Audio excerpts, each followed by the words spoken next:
Hello everyone and welcome back to my channel. This is Lady Freedom here coming at you with another raw narrative. Here's a brief disclaimer for tonight's show. Let's watch. That's ignorant!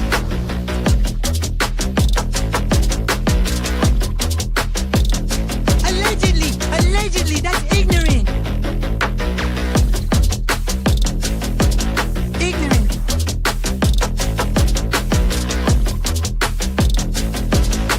Judgment, I'll sleep. Boy, you read my thoughts. You've got the shinin. You mean shining? Shh! You wanna get sued? Judgment, I'll sleep. You just use that shin of yours to call me and I'll come a running. For what? But don't be reading my mind between 4 and 5. That's Willie's time. Hey, yo, Bob. I love it when he does that.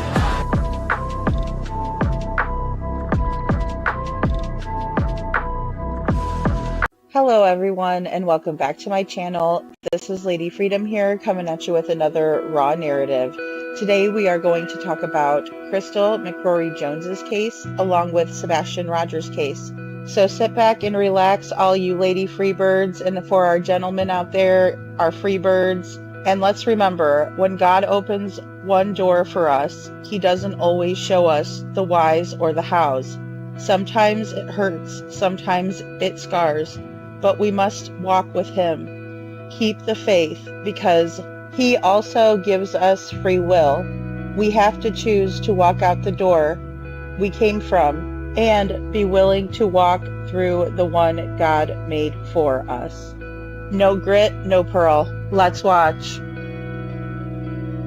Onward and upward, onward and upward. Lady Freedom, thank you for being here as well. We have what we put out. There is never, ever been anything made up in this, what we found in this. I don't know why people are saying that there is Betty had saying that Betty used something out of Idaho 4.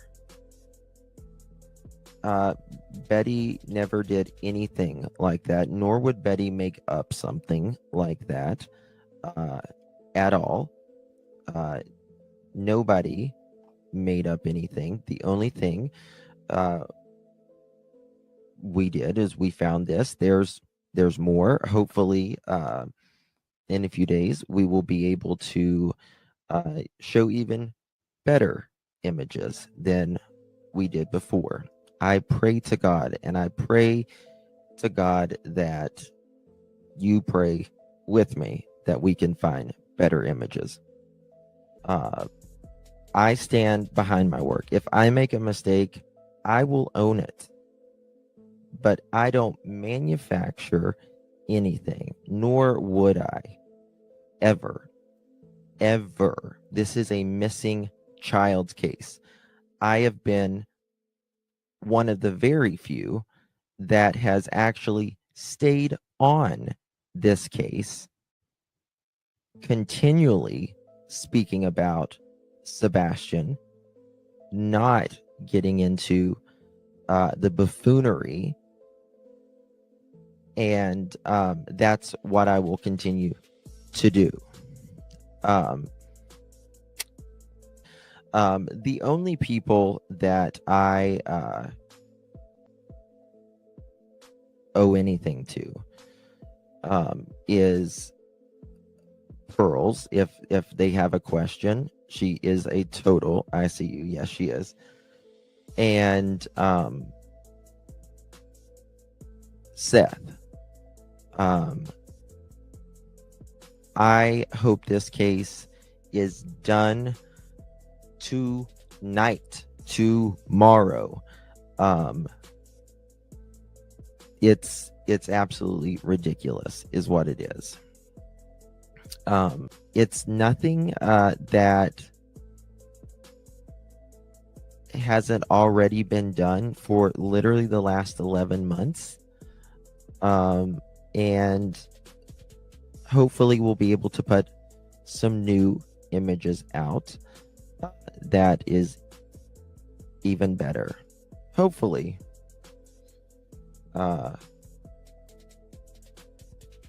You know, you think that we've known there's been 2 people and a car for months. Don't believe me? February 26th, around 3:10 a.m. Now, there are no street lights in the Stafford Court neighborhood, so it is at night, pitch black. What you will see here are these 2 points of light believed to be people with flashlights in the area around Sebastian Rogers' Hendersonville home.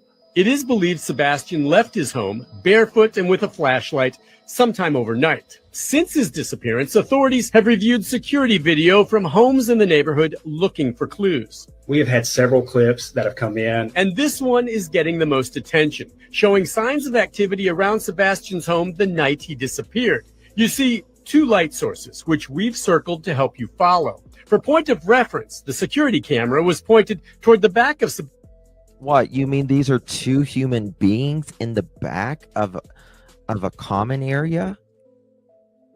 2 hours and 50 minutes before Sebastian was allegedly seen that he was missing? Oh my God. Okay. Hello, everyone. How are you all tonight? I hope you're all doing well. I just wanted to say hi to Crafting and Crime Time, Sammy, Chatter, Star, Scranton Strangler. I'm done too. I completely understand. I wanted to play this tonight just so that way, and I took out all the other crap. But I wanted to play it tonight because Justin was going over basically what the origins of the photo and kind of showing us some proof, and I think it's incredible. But I'm done too. So, Trishy, good to see you. We have Show Poodles, Remy Stuff, good to see you. Ida Anthony, we have Tammy Carr, Baba Rose, Forget Me Not, NHGG, Irony Rose, good to see you guys. Couponing, Trooper's Mom, Debbie Says What, and we have Deanna. I did not get the email that you sent over. I did not. I'm sorry. I'm going to have to go look for it. So Crafting and Crime Time, Jacqueline says, Lady Freedom, did you get an email with the picture they are saying BHB used to create this photo with? No, I did not, but I will check my email before, we wrap up everything we're talking about with Sebastian tonight, the lights video, and hopefully I could show or see what you're talking about. But thank you for sending it to me. It's amazing to me that people still are denying that this picture could have come from surveillance, which I believe it has. And I don't believe that Bullhorn Betty did anything with the picture. The reason I believe that is because of the look on her face whenever it was sent over to her, the enhanced photo, and then also the video that I did. She looked shocked to me. Bullhorn Betty is one of the bigger creators out there, if you guys don't know. And she has been doing this for a very long time. So someone of her caliber, I would say, wouldn't do something like this. But even furthermore, from the lights video, Justin has more photos to go over and things like that. And of course, people have been going over this footage from the very beginning, right? As soon as it was leaked out, I think it was on YouTube on like the 17th or 15th of March.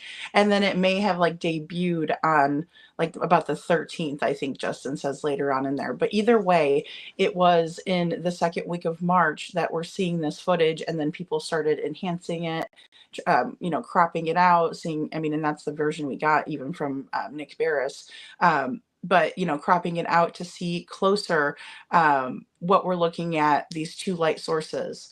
But I will look in my email. Thank you for sending it over. Yes, it's great to have Tammy Carr here. Thanks, Trishy. Thank you all for being here. Star says she may have already seen it since others are trying to say that's what it is, but leave it up for Lady to answer. Yeah, I just haven't seen it, guys. I was trying to get all of my work done on Crystal's video tonight because I wanted to refresh everybody because it's just been such a crazy time. And then also, I also have that other, I said also twice. I do have the other video with the full interview with the sheriff, first time they ever interviewed together. So that is all in one spot, but I wanted to do a quick refresher, kind of a little bit of a teaser, and then go right into it. So that was the plan for tonight. Thank you, Trishy, for dropping the link.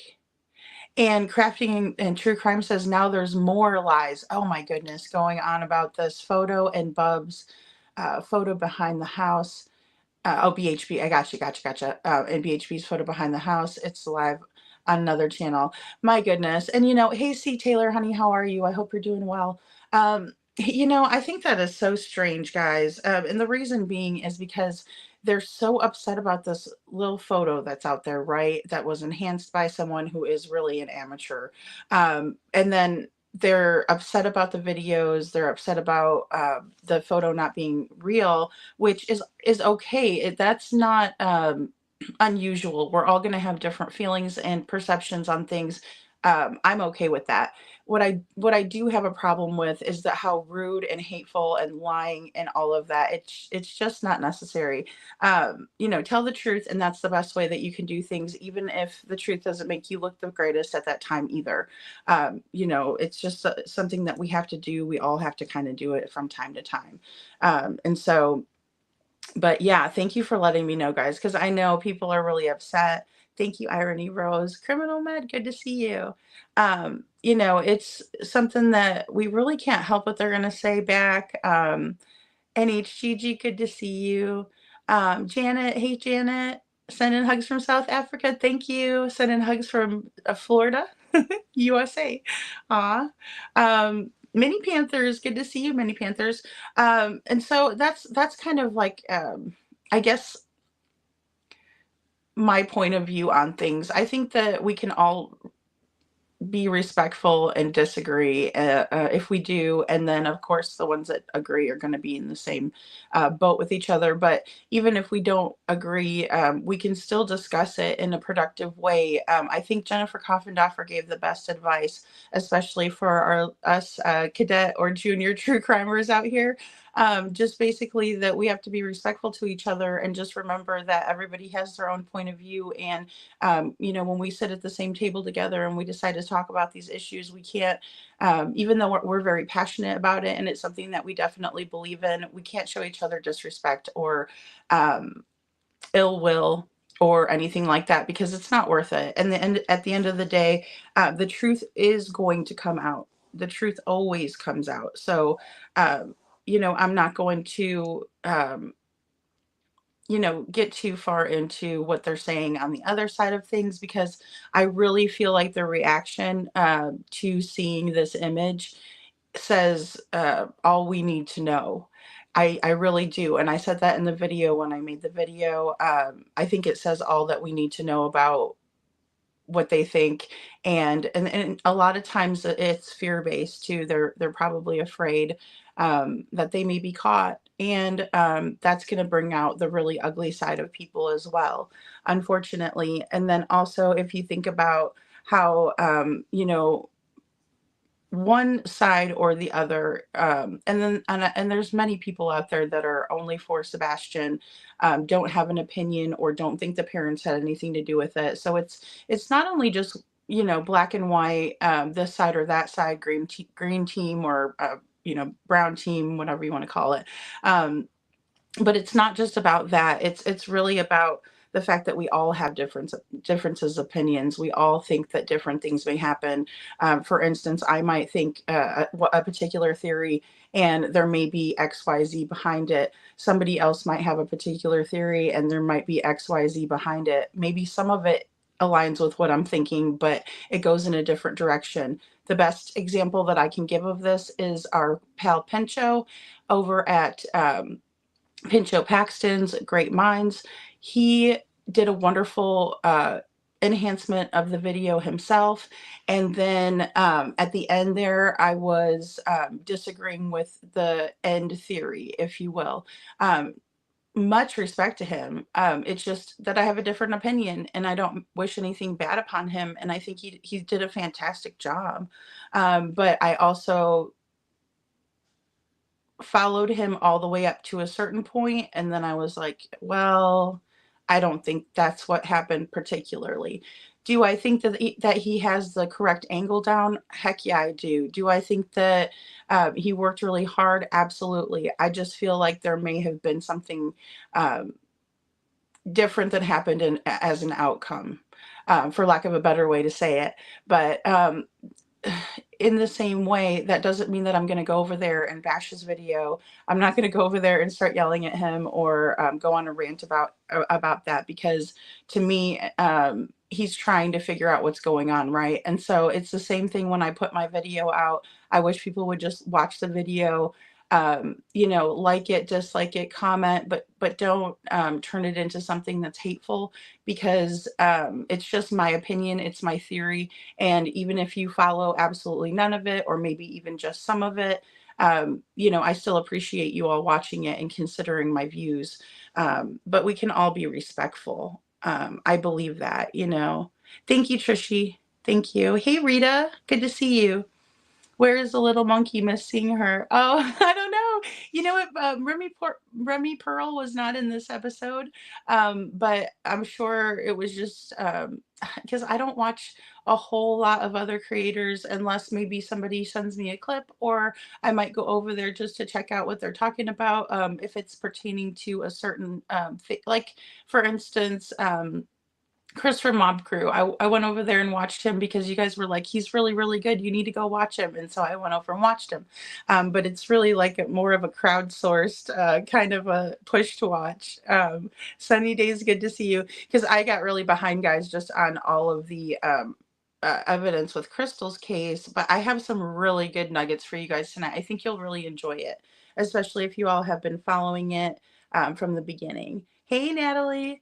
Yeah, I don't see any problem. I don't, they're going to go after her, guys. And then also keep in mind, there is some beef between, and I didn't realize it until Steve Fisher said it himself on Lore Lodge, but there is some kind of like older beef between them two. I don't know if it was from Kylie Rodney. I don't know what he did. He's done a lot of things that have rubbed people the wrong way in the past also. So, but I do know that he was saying something like Betty follows him from case to case, like really childish. Just absolutely crazy. Star says, I'm ready for us to move past pictures and get back to what matters. And that's not skirt accountability, but let's move away from the distractions. I agree. I really do agree. I do think the pictures, though, are important. I just know that they are something, and I can't really put my finger on it, and I can't explain it to you all. And even so, I wouldn't want to jam my ideals down your throat. All I want to do is just present it how I see it in this raw narrative, if you will. And then, of course, hear what you all have to say, because I value your opinions. Star, you had differing opinions of me too, or excuse me, than me too. But we came together and we both thought it was pretty cool. We didn't argue. So, I mean, I just expect that from everybody, I guess. And that's hard to get. It's not going to happen, right? But amen, Janet. Janet says, please, Jesus, bring Sebastian home. He will be found. I believe that too, guys. I think we're getting really close. Hey, Judy, good to see you, sweetheart. I really do. And from time to time. Okay, Star knows. Okay, so Remy Pearl the monkey is seen from time to time. Okay, good. Yeah, and she's probably sleeping some of the times. I don't know how much the baby monkeys sleep. And Judy says hello to everybody. Hey, hey. Vapor, thank you. Oh, for Crystal, did I do a typo, guys? I did a couple of typos while well, it isn't a typo, I guess it's a speako. But I did that during my video. You'll see it in there later. I said something, but I corrected it in the top. So thank you. Today is the 2-year mark for Crystal, guys, tonight. So you're going to see that in my video later, that I did a speako, or however you want to call it. And see, that's what happens when you rush things and you only have like one day to prepare. I was pushed down to the wire just because all of this other nonsense, and it takes away from it. And that's why the last post that I posted on my community wall is going to be the last one that I do post, because it's not fair. It's not fair to the people that I've promised to work hard on this for. It actually like makes me sick at my stomach. But it is what it is. And Crafting in True Crime says, I don't and never believe that she did anything to it. I just was talking with you mods a few nights ago about it and emailed you. It's no worries. Oh yeah, I didn't take it that way at all. I really didn't, Jacqueline. And you know what? If you all find something that you think that I might have gotten wrong, or maybe there's like a new piece of evidence out there, definitely send it over, and don't feel bad. Don't feel like you're going against me or anything like that, because I don't look at it that way. I look at it as productive conversations. You know what I mean? It's not something it's not something that it makes me mad or anything like that. I consider everything. I consider all of every aspect of everything when I'm considering a case. I do not have tunnel vision. I keep a very open mind. And the reason I do that is because I believe that's the best way to approach it. But so other people don't. Some people have very passionate feelings about what they're doing and how they're doing it. But no, I appreciate you sending me that, because I could look at it then and know what other people are talking about too if they ask me.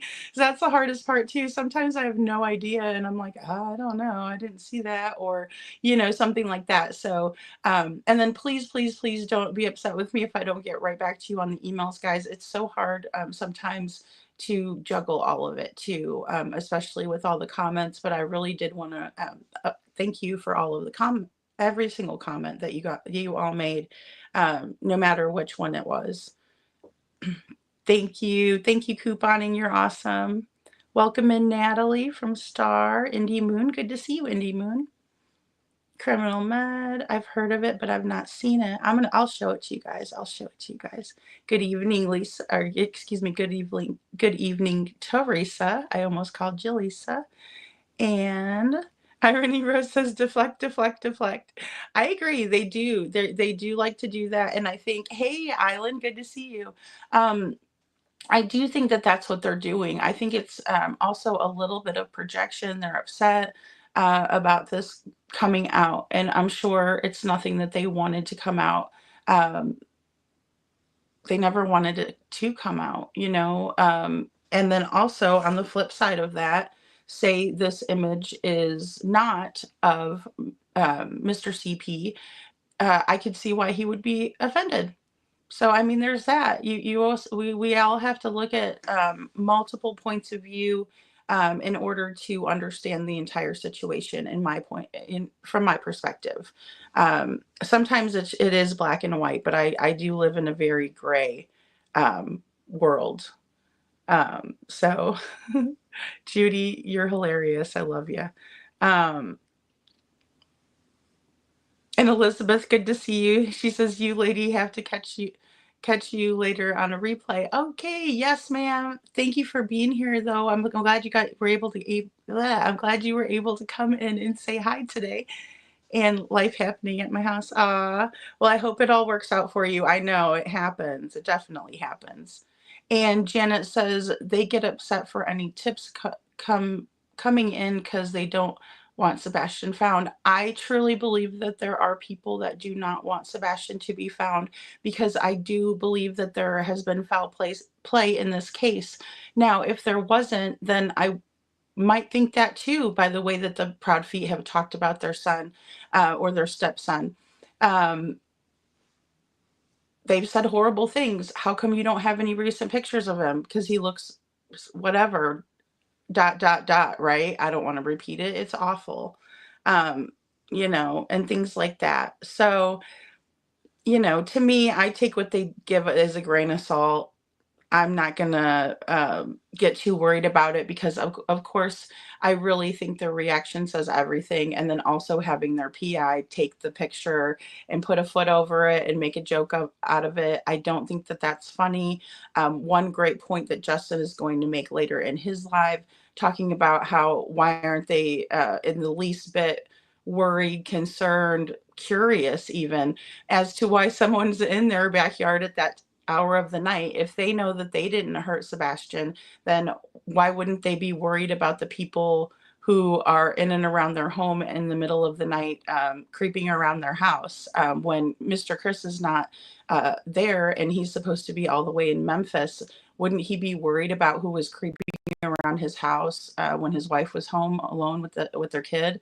I mean, just looking at it as if I've never known a single fact or clue or misinformation, even because there's been a lot from this case, just that little key, that little piece alone makes me wonder. And it causes me to pause and think, okay, well, even if I had no idea about Sebastian or who he was or how wonderful he is, it still causes me pause when the parents don't care who's around their house. They're making a joke of it. They disregard it right away. The same thing they did whenever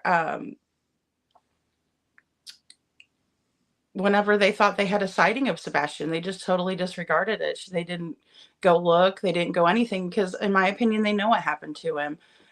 You know, I'm not afraid to stand on my convictions. I'm not afraid to say I'm sorry if I make a mistake. You know, it's just, it is what it is. Truth for us. Good to see you. Year of Truth coming out. I really hope so. I have two big ones that I'm praying for, and that's our Sebastian and our Crystal. You know, and Jen Machete, good to see you. Good to see you, Miss Machete. And Natalie from CA, the disrespect comes from one side mostly, in my opinion. It's horrible. I think so too. I think it's just the way that they are in real life, or just in regular, just the way they are. You know what I mean? And you wouldn't expect anything, you know, more or less. So, you know, it's just one of those things. Thank you for being here, C. Taylor. And Mama Cedar Street says, good evening. Thought I'd come out of the bushes and say hi. Hey, I'm glad you came out of the bushes. Yep, been watching for a while. Well, I'm glad you're here. And yeah, guys, don't be shy. Come out and say hello. Mods, you guys know if anybody is being mean or, you know, hateful to each other, just kick them out. If, you know, if a timeout doesn't work, I try to give people second chances, but these days it's getting a little froggy around here. So we got to almost just scoot them on out. And Judy says, what happens in the dark always comes to light. I agree with that. I agree. Even if you think that it's buried down for years and years, it does. It really does. And, you know, even Crystal's case is a perfect example of that, because it was something where they've ruled it, in my opinion, as something that it isn't. And now we are 2 years later, and her case is gaining so much traction. There is so much going on, and it's a blessing. And it's coming to light. It's definitely coming to light, in my opinion. Criminal Med said, I wish they understood there's no price on nice, in my opinion. Exactly. That's a good one. No price on nice. There's no price on nice, guys. You know, it takes less energy to be nice to somebody than it does to, you know, be angry or punch them out. So, and Scranton Strangler says the discovery of the photo is like a stepdad on an ant bed. All the ants are mad and scurrying, trying to bite the one who stepped on it. Oh no, I know. And I think I stomped on that thing. I think I stomped on it. And I understand. Scranton, that was a really good analogy, girl. Thank you. Thank you, Star, for gifting a membership. If you got a membership from Star, make sure you say thank you to her. Thank you, Star. And Trishy says on target. Teresa.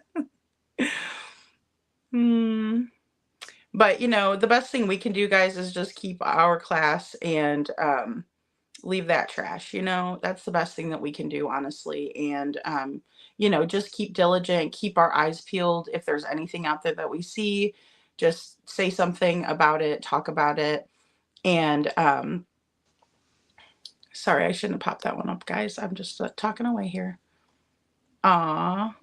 Remy sleeps during the first part of Justin's live show usually. Hey James, good to see you. Thanks Trishy for letting us know. I don't know. I will pop in there a little bit or pop out. One night I caught it just in time for a chicken party, so that was cool. And James says I have multiple theories, but they all branch from one being you could say one beginning, you say. Yeah, and I mean, we're all going to have differences of theories. I know a lot of people out there that think that the parents have nothing at all to do with it. I know a lot of people out there who think it might be some kind of like a trafficking situation that Sebastian has come into. But it's very odd. I just don't see that being the case. Although, well, mostly because I'm stuck on the fact that there was a light source that went back to the house. Hey, Holly, good to see you. More like SF follows whoever case is Betty cover. I believe that. I do. I believe it. I think that he is not a credible source. And so whenever he puts something out, like people were trying to tell me about him saying that the photo was faked and everything, and I didn't even watch it because I thought, you totally discredited yourself on Lore Lodge. So why would I listen to anything you have to say? And then you send out that 306 picture, and that was even worse. And so every time he puts stuff out, it just, to me, I don't give it any weight because I consider the source, but I know it's hard.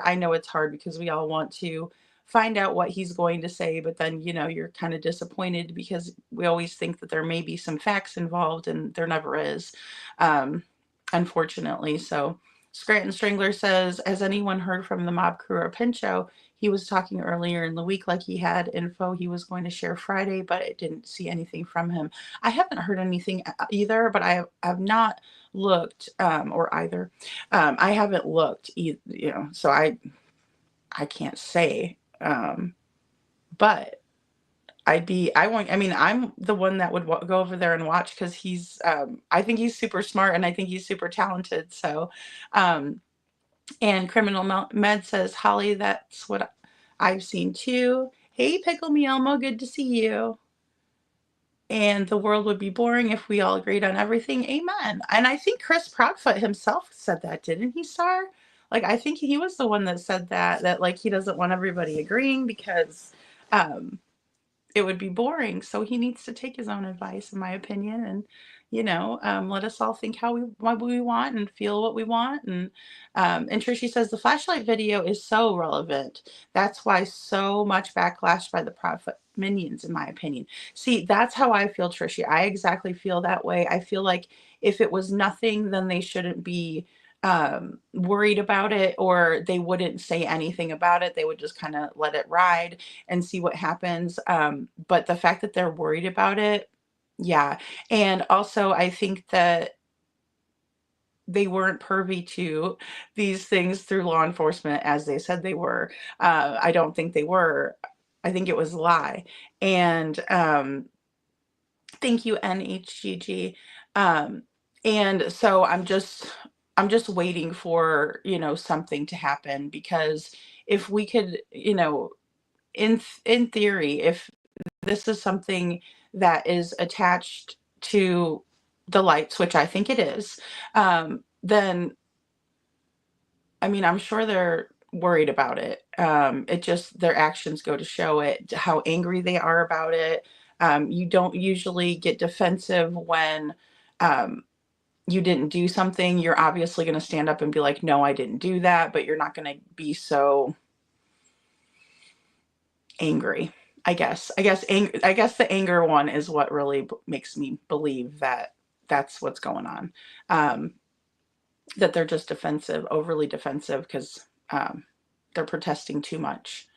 And Criminal Med says, I'm not sure Sebastian would go back to the feeded people, in my opinion. I worry if that would happen. I don't think at this juncture, I would wonder if Sebastian would go back to any of the parents right off the bat, or if they would be because of his autism, because he's used to having a routine and things like that. And for him to get back into that routine, I think would be probably the best thing for him. But then again, I don't know what they would do. I would imagine they might evaluate him if something, say he was found and something happened to him while he was missing. They would want to help him, but I don't have a whole lot of faith in CPS. I feel like they drop the ball all the time, and it hurts. Could you guys drop Vapor's link in the bottom, or excuse me, in the chat, guys? Because he has some really great videos. I didn't get to see your latest one, Vapor, but I'm going to go over and check it out. He has really great videos, guys, on Crystal's case, so go and check him out. He's amazing. Everybody that's working with him, our friend, Unnamed True Crime Channel, also. And then there are others too, really good people. I found my screenshot when I screenshotted it today of everybody, so I'll have to get that list of people. But all really sweet, good people that all we're trying to do is get Crystal's case reopened, looked at again, awareness, all of that, because I think it goes without saying that we all believe that it's bullshit. So I don't know how else to say it, but I mean, it's glaring. You all will see. I think I painted a picture. The analyst said, I'd stay away from the house pick, but not the lights. Okay. So you're thinking the house pick isn't like a good source, or maybe it isn't what we're seeing, but the lights are. That's interesting. And I think, sorry, I have like a hair on my mic or something. It's tickling me. I mean, and I think that's valid too, because I absolutely think the lights are part of Sebastian's missing file. So if the police are willing to put that as part of his evidence in his file, then analyst, I think you absolutely have it right there. I really believe that this picture is something, just because of the outline of the people. You know what I mean? If it wasn't for the people in the photo, then I would think differently. But I'll show you guys some more. Justin did a really good video, and he was able to kind of zoom in, enhance on the spot, which was really cool, or mess with the coloration. Did a really awesome job. And Mini Panther says they would be attacking so hard if it was nothing. In my opinion, I believe that too. And then also, and I know I keep saying it, but keep in mind, I did not just put Chris out there. I put Seth out there too. And I feel really bad about doing that for both of them. But in the same way, these are the people in question, right? These are the people that we need to be looking at, in my opinion. And then also the flip side of it, and this is not everybody's perspective, but it's mine. By all means, look at me, take my blood, my fingerprints, my toe prints, whatever you have to take, my lip prints.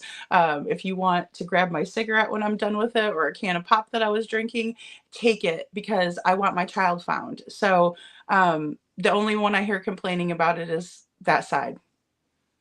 So there's that. We know Seth is strong. He's been strong. He's been the one that doesn't really get up and complain. He's like Nancy Grace said, he's the one that gets up and says, I want to find my son. I want to find out what happened to my son. I want him back. That's all I want. He's been like that. He's been consistent. Hey, Lori, good to see you. So, there's that. And Janet says, with all of their problems, KP start speaking CP, and Bowersox will throw you under the bus. Money talks. Looking back, what they did to Nina. Absolutely. I really, really, really agree with that. I think that's why she might be fearful right now, or has been fearful, because she knows, she was in on it. So she knows how they can be, and I think it's really that mentality, which I've, gone through recently, even if you can't beat them, join them. You know, you don't want to be the odd man out, right? So you're going to join in with the other crap because, you know, it's hard to stand up against things. It really is. But, you know, if anything, it's karma. I mean, because she did do that to Nina. She put it all over Facebook Live and they were mocking and laughing. And it's just not a laughing matter, especially when it's a little baby, you know, and custody. And Machete says the analyst said stay away from anything SF. Yeah, me too. I would too. I mean, guys, watch whatever you want. You're going to, you know, absolutely. I just don't find him to be credible at all. At all, at all. Analyst, thank you. And in my opinion, the house pick was posted as a distraction, deflection on purpose. You know, Judy, you might be right about that. You know, it might be something that was out there before, and because I'm pretty sure people are saying that it could be from this video or that video, but it all comes back to the surveillance. So that's what I'm most interested in, is the surveillance, because it's really the only piece that we have, right? There are other pieces that that law enforcement has, but as the public, for us to kind of analyze or look at it or speak about it, this is the only thing we have. So it's very difficult. But it's just one of those things where everybody's going to have their own opinion. Hey, Reach for the Sky, good to see you. We're going to just, you know, see how things go. And I think it's good that people are talking about Sebastian. You know, I think that's the biggest thing. I think we all need to keep that same spirit alive. And James says creativity blend is a good way to look at it. Creative criticism is what I actually would call it. Yeah, creative criticism, especially between creators, you know, like when it comes between somebody like, say, you know, just anyone, Queen Bee, for example. There were a lot of things when I did watch her. I've only watched Queen Bee when the Proud Feet were on her channel, right? Because that's who I was interested in. And then, of course, I did watch On J's for Jay. You know, I watched that too. And I thought she did a good job of like calling out the BS. And I was, you know, pleasantly surprised. So there's always that. Judy, thank you for gifting a membership. Oh, I had it clicked up there. There we go. Thank you for gifting a membership. And if you get a membership from Judy, please thank her. Thanks, Judy. That's really nice of you. You guys are so sweet. The analyst says, Judy, yes, the lights triggered, and so they set us off looking elsewhere. You know, and that's another great point, analyst. I mean, you know, there's just been so many twists and turns in this case that we don't know anything for sure. And you know, nothing is as it seems, right? It seems like every time we turn around, there's something different and new. Something we thought we knew before wasn't, right? I was guilty of it just recently, not knowing what the 3D scan was. I thought it was just a tripod. They were taking pictures of the backyard. I didn't realize they were doing a 3D scan of the area. And I'm very curious to know if that was done inside Sebastian's room, for example, inside the house. It makes me curious. All right, guys, I'm going to go ahead and play this next clip really quick, and we're going to get right into it. Sebastian's home in a common area. In the video, you see subject 1 with a light source in the lower right-hand corner. Then you see subject 2 briefly appear and move toward the first before that light source is covered or obscured by bushes. Subject 1, a few seconds later, then moves out of frame. Then subject 2 reappears and follows subject 1 off screen. It's a short time later and it's very vague, but then you see one of the subjects moving quickly back through the common area, and that is it. I know there's not much to see here. You certainly cannot identify anyone, but those close to the investigation tell me the mere fact that there is now evidence that someone is in the area around Sebastian's home is significant.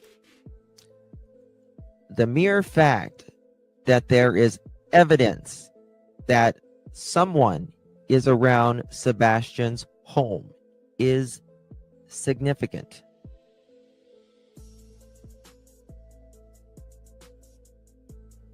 Okay. I didn't say who they were. Never said who they were. Not on here, not on Nancy's or anything. It's significant. It certainly is significant.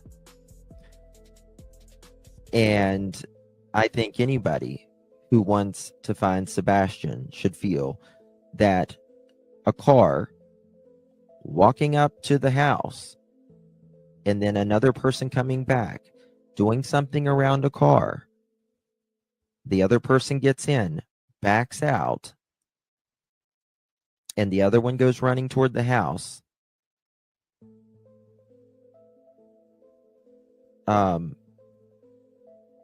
Is significant.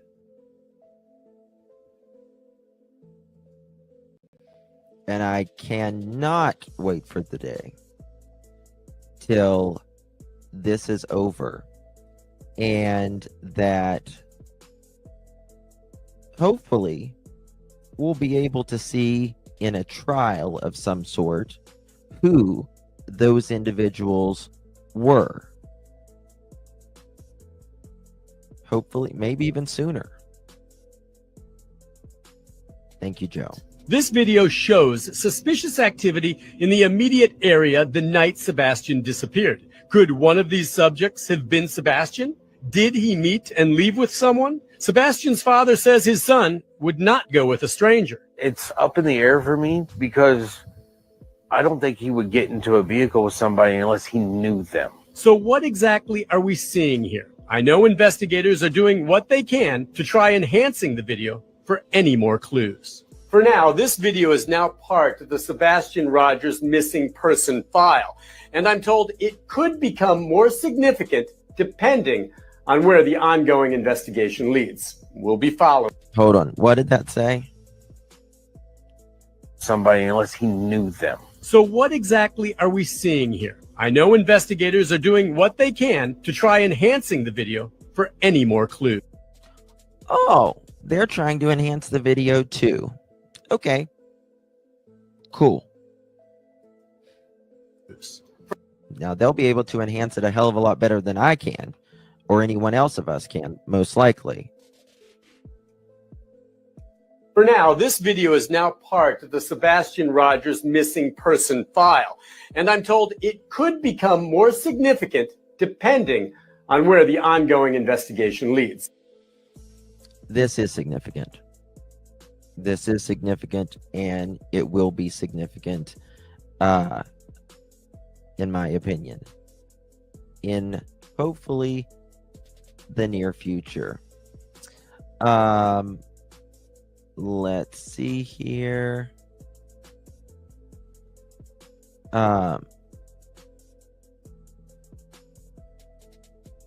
Got more other things. Let's see here.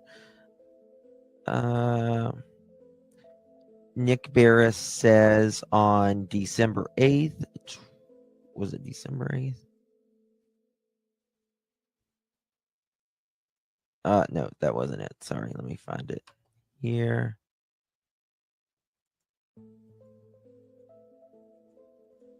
There is.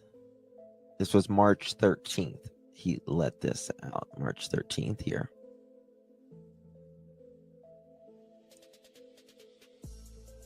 This is the original video, or one of the original, without. They got subject 1, which means obviously a human being of some sort. Subject 2. And let me tell you something. I've spoke with people in this neighborhood. They see what they see. They seen what they seen.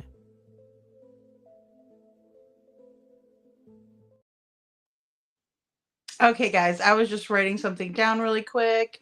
So Justin has spoke to the neighbors. None of us have, so I really find him to be a credible source. I find someone, I know it's hearsay, but if it's out of the horse's mouth and then someone relays it over, I think there's a pretty good chance that could be a better outcome than all of us speculating, just, to kind of put it out there like that. But also, he mentions that others are enhancing this, right? The police are enhancing this. And let's be honest, a lot of YouTubers did it as well, which I thought was really cool and interesting. You can't always take everything as it is for face value. And then All I Need Is Jesus, Coffee, and True Crime.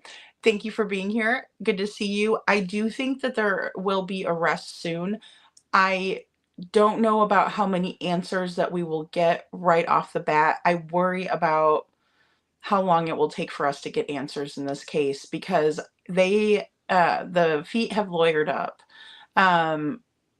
and allegedly haven't spoken with the law enforcement agents.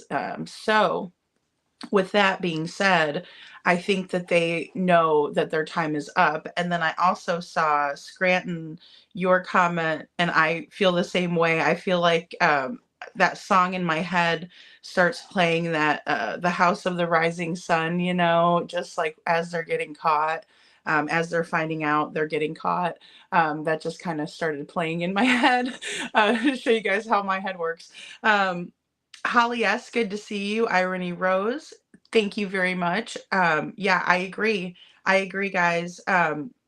Mini Panthers thinks that CP is holding Sebastian as leverage on Katie, and I think that is a very strong possibility as well.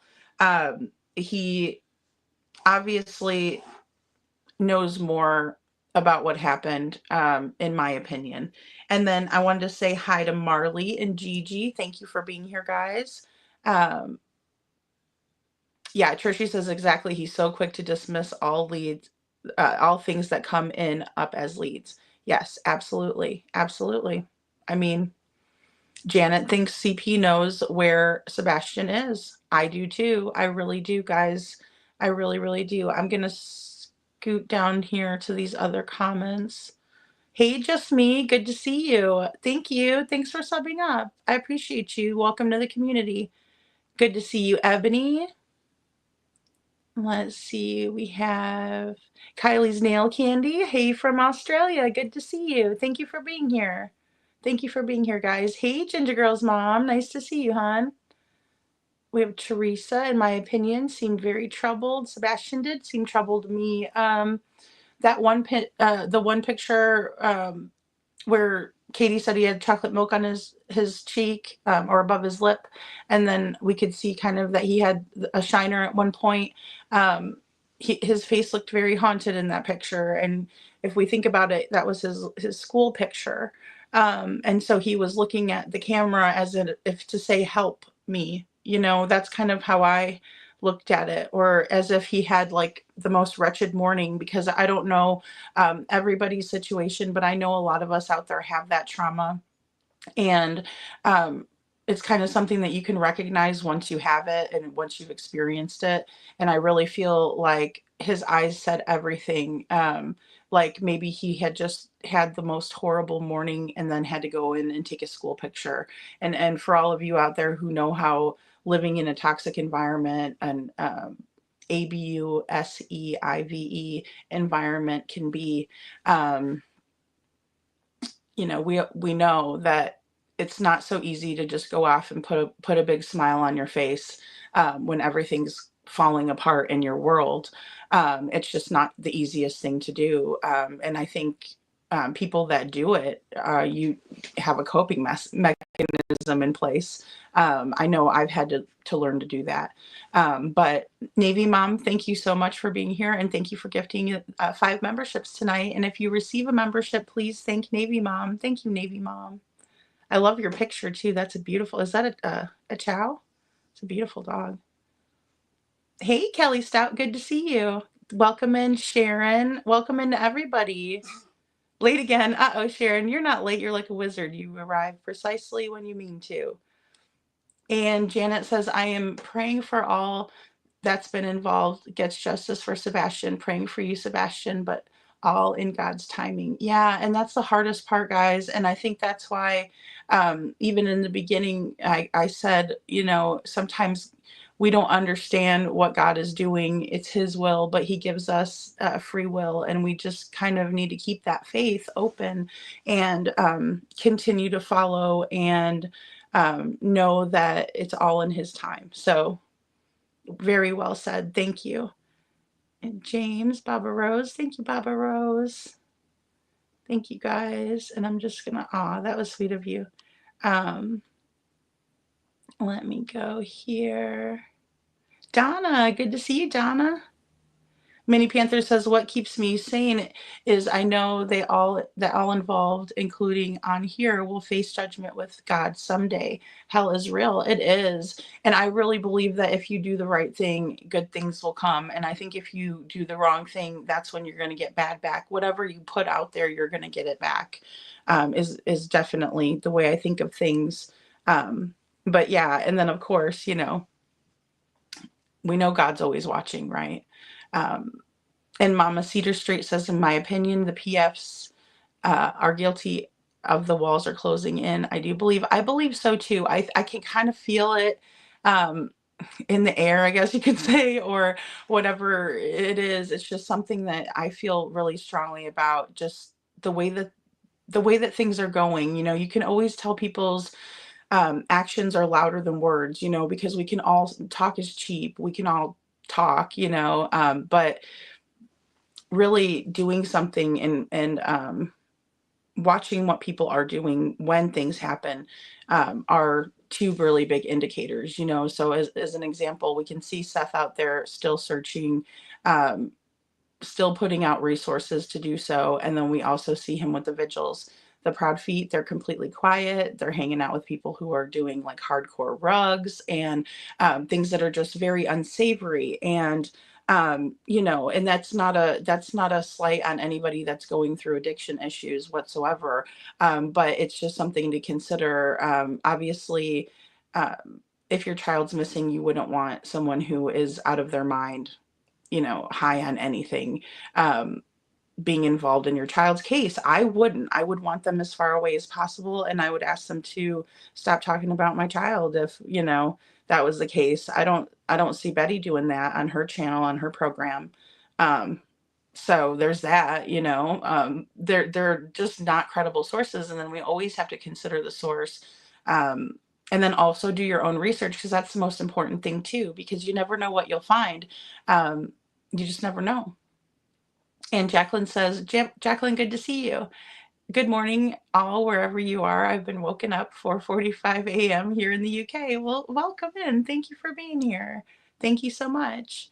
And Teresa says, in my honest opinion, I believe there are more than C and K involved in Sebastian's disappearance, referencing Chris at the mob crew. He has been very sick. Oh, I know he's been sick, and could be the reason he didn't do a live on Friday. Okay, yeah, that's possible. He said that he was bedridden for a little bit on the one that I watched and showed. So prayers for Chris, and then prayers for our sweet Hey Jude, guys. She's having some neck problems, and so let's just say prayers for both of them, for Chris and our Hey Jude. But yeah, I mean, I think that there are 4 involved, maybe possibly 5. Logistically, that would have to be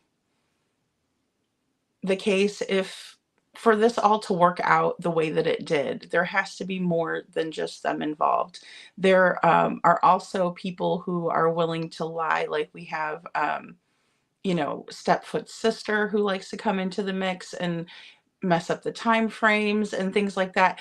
That's where I always pause, and the red flags just go popping up left and right, because whenever that timeline, and you'll see this later on when we talk about Crystal's case, it's just those little teeny tiny details that are just like, oh no, there's no way, that's, now we're looking at you and we're side-eyeing you hard. Hey Sylvester, good to see you, sweetheart.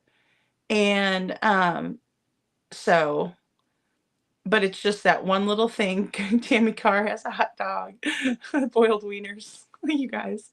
And Judy said, oh, sorry, Judy, I skipped. Judy says, after learning about it, I'm a bit nervous myself. Everyone goes for at least a little bit, unless you're extremely righteous. Yeah, absolutely. And I think it's just like keeping your options, or your head in a place where, especially in a case like this where we don't have a whole lot of evidence, just kind of keeping an open mind about things and not getting too caught up in being right or wrong, because at the end of the day, like I said, we're all going to be wrong on this. You'll, once we find out what happens, what truly happened to Sebastian, you guys would be able to go back at my videos and be like, well, you didn't get this one right, you didn't get that one right, but you did get this right. So I mean, it's going to happen in a case where we don't have the evidence. I mean, even, a typo or a misspeak on something, that happens, right? So it's just something that, I don't, and especially on the flip side of it, like, not now that I'm not a viewer anymore and I'm creating videos and things like that, it's like, oh wow, I could see how that would happen. You know what I mean? I could see how you would misspeak, or you would think, come to this conclusion, how you would come to the conclusion. So, um, that sort of thing. Hey, Lizzie, good to see you, sweetheart. I'm glad you're here. All right, great, guys. Let's go ahead. Poco Sue. Hey, Poco Sue. Good to see you. Howdy, howdy. Jennifer Lude, good to see you. Has anyone saw any conversation of locals stating that the Proudfeeds have been MIA since the new picture has come out, or are they hiding? Their vehicles were parked there, so I don't know. I think they're still around. I think that's all a farce. I think that's all smoke and mirrors from the other side. Like, they've had to go into witness protection. No, they haven't. No way. No way. And Vic says hello. Hello, Vic. Um, a house pick was tampered. And why would they leave their camper behind? Why would they leave their jobs? Why, like, Chris's job is a little different, because Chris has a job where he travels and then he stays in the camper and then he'll come home. Whenever he comes home, he's never really given us like a good idea. Like, did you come on home on the weekends? Did you, that sort of thing. So in that way, um, yeah, I mean, if his camper is around and he's not somewhere at like some campgrounds with it, I would think that he would be at the house, and maybe he found a job closer to home. I mean, one working theory as well is the fact that this that because of these CPS reports, that he was told that he should probably leave the home. Otherwise, they'd have to remove Sebastian, because Sebastian could be living in that toxic environment, for lack of a better way to say it, right? Because I don't know exactly what was in the reports. But now things might be different because Sebastian isn't in the house anymore. And from what we know, from what the neighbors have said, um, he didn't like Sebastian. He was giving ultimatums out. It's either him or me, that sort of thing. Thank you, Vic. Thank you so much. And so thank you guys. Thanks, Jennifer. Thanks for hitting that like button, guys. But yeah, so it's interesting. Thanks, Navy Mom. Um, it's interesting. It's interesting. Judy says, I'm a bit concerned I might be getting it if the weather. Oh, yes, that sickness is going around, guys. I know a couple people that have told me they were sick. And um, Sharon says, trauma with kids with autism can be challenging and need that one-on-one care from professionals. I have seen this firsthand with my child that has now been removed from a parent. Oh, Oh, she has seen it, excuse me, firsthand with a child that has now been removed from a parent. Yeah, and you know what? It's really difficult, for a child to get removed when they have special needs, in my opinion, just from what I've seen, in true crime cases, and then in real life too, because they don't want to, the routines that they establish, the routines that they need to have every single day is something that can be very stressful for them and their caregivers. And so finding someone that the child would even go to or be with or stay overnight with is extremely difficult. And I think that's why we have such a problem with these children falling through the cracks of this broken system, is because there's nowhere to put them. And we saw that in Sebastian's case. He could have went with his dad, but he couldn't get into school. He was waitlisted, things like that. So, yeah, it's just very, very, very unfortunate. Very unfortunate. And Star says, Teresa Wilson, I read that yesterday. I believe kids and elderly are far more vulnerable to complications too. Oh, with the sickness, I'm sorry, guys. I was reading that about the sicknesses.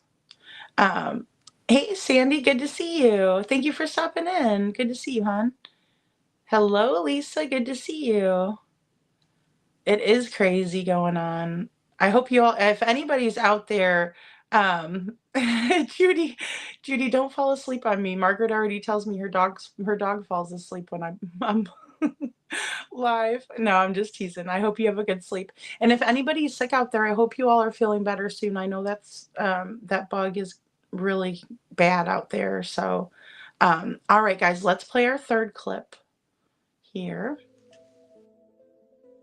And they checked the 25th and the 26th. There was 2 allegedly vehicles, cell phones, or something in that area within the period time of when Sebastian went missing. The image came from flashlight video, which 100% become the focus of smear.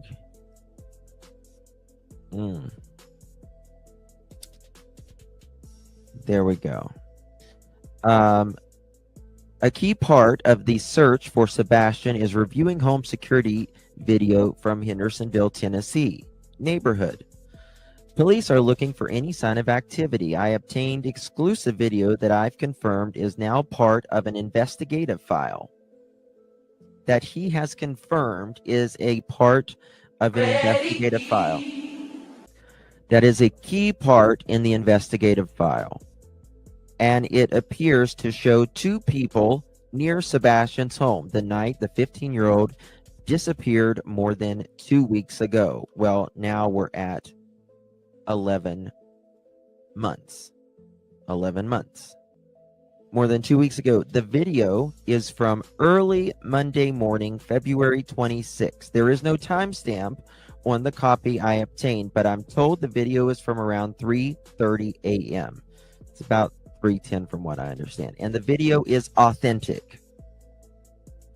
Unfortunately, there is not much to see in the pitch black other than 2 specks of light moving in the near Sebastian Rogers Hendersonville home. Remember, we did not at the time have where we saw the boat and the car from behind that, right? We didn't have that yet. It is believed Sebastian left home barefoot with a flashlight. Remember, Edgar and KK said, we noticed that Sebastian did not have, his flashlight. We couldn't find it. Well, we now know that law enforcement asked Edgar and KK if they were missing any flashlights when the bad actors expected everyone to be sound asleep. I agree.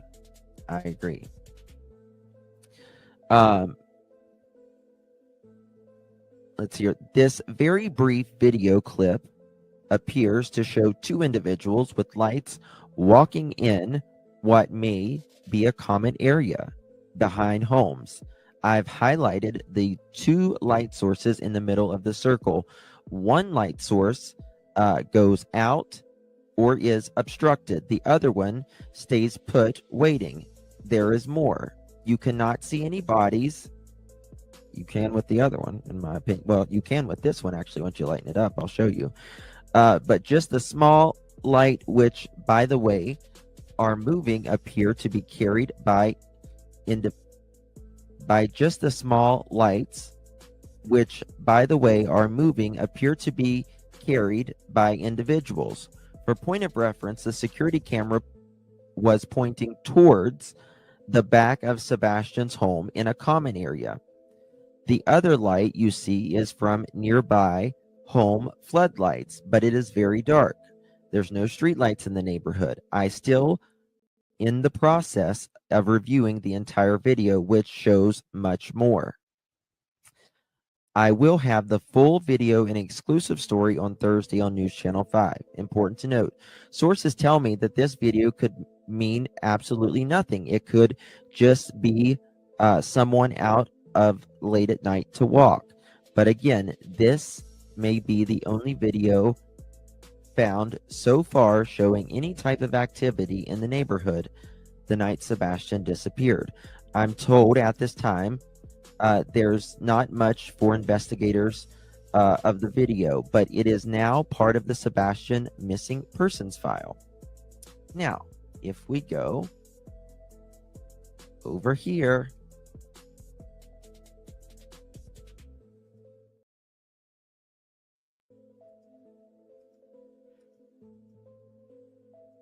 since I need to work on this stuff, I haven't had time.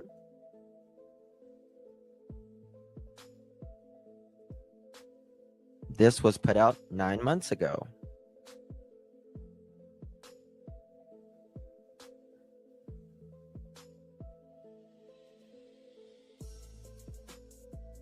Look, someone moving across the screen. Look at there. See that? Moving across. You can see the outline.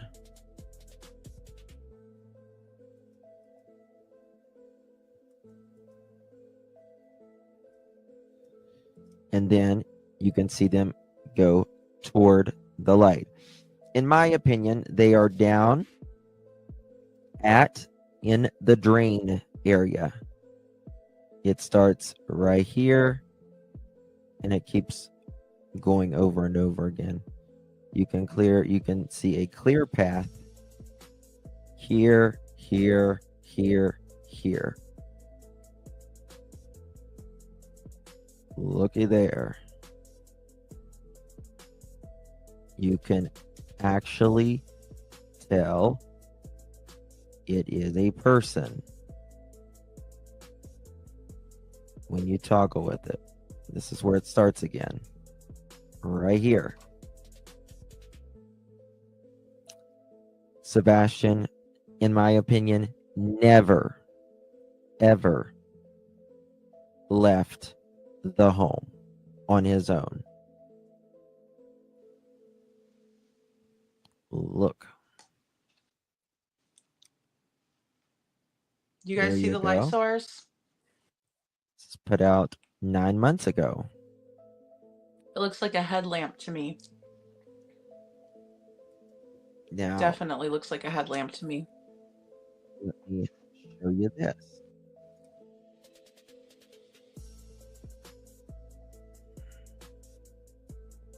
How it on top of one's head Let me find it if I can and not find kind of it. pointing down.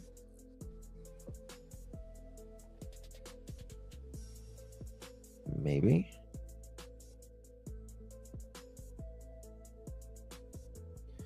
Some presentation.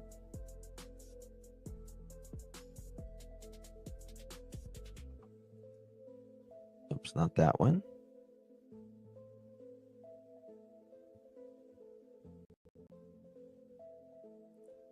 Bear with me, guys. Well, Justin is about to pull up his photo from this. You can clearly Still. see. Now, not only that, let me turn the volume off on this. This thing's loud.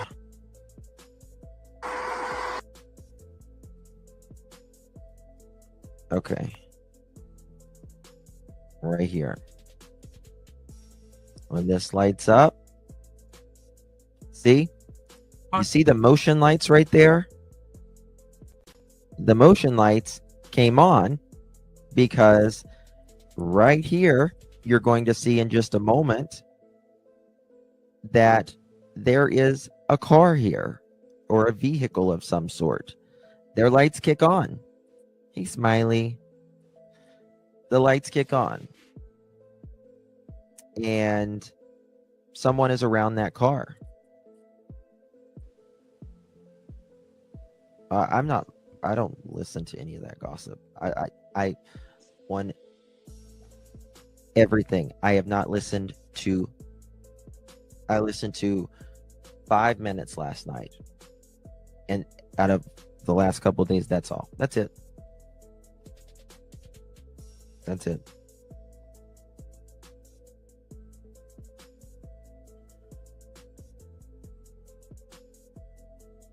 Look here. Lights kick on because there's someone right here. Huh. Look.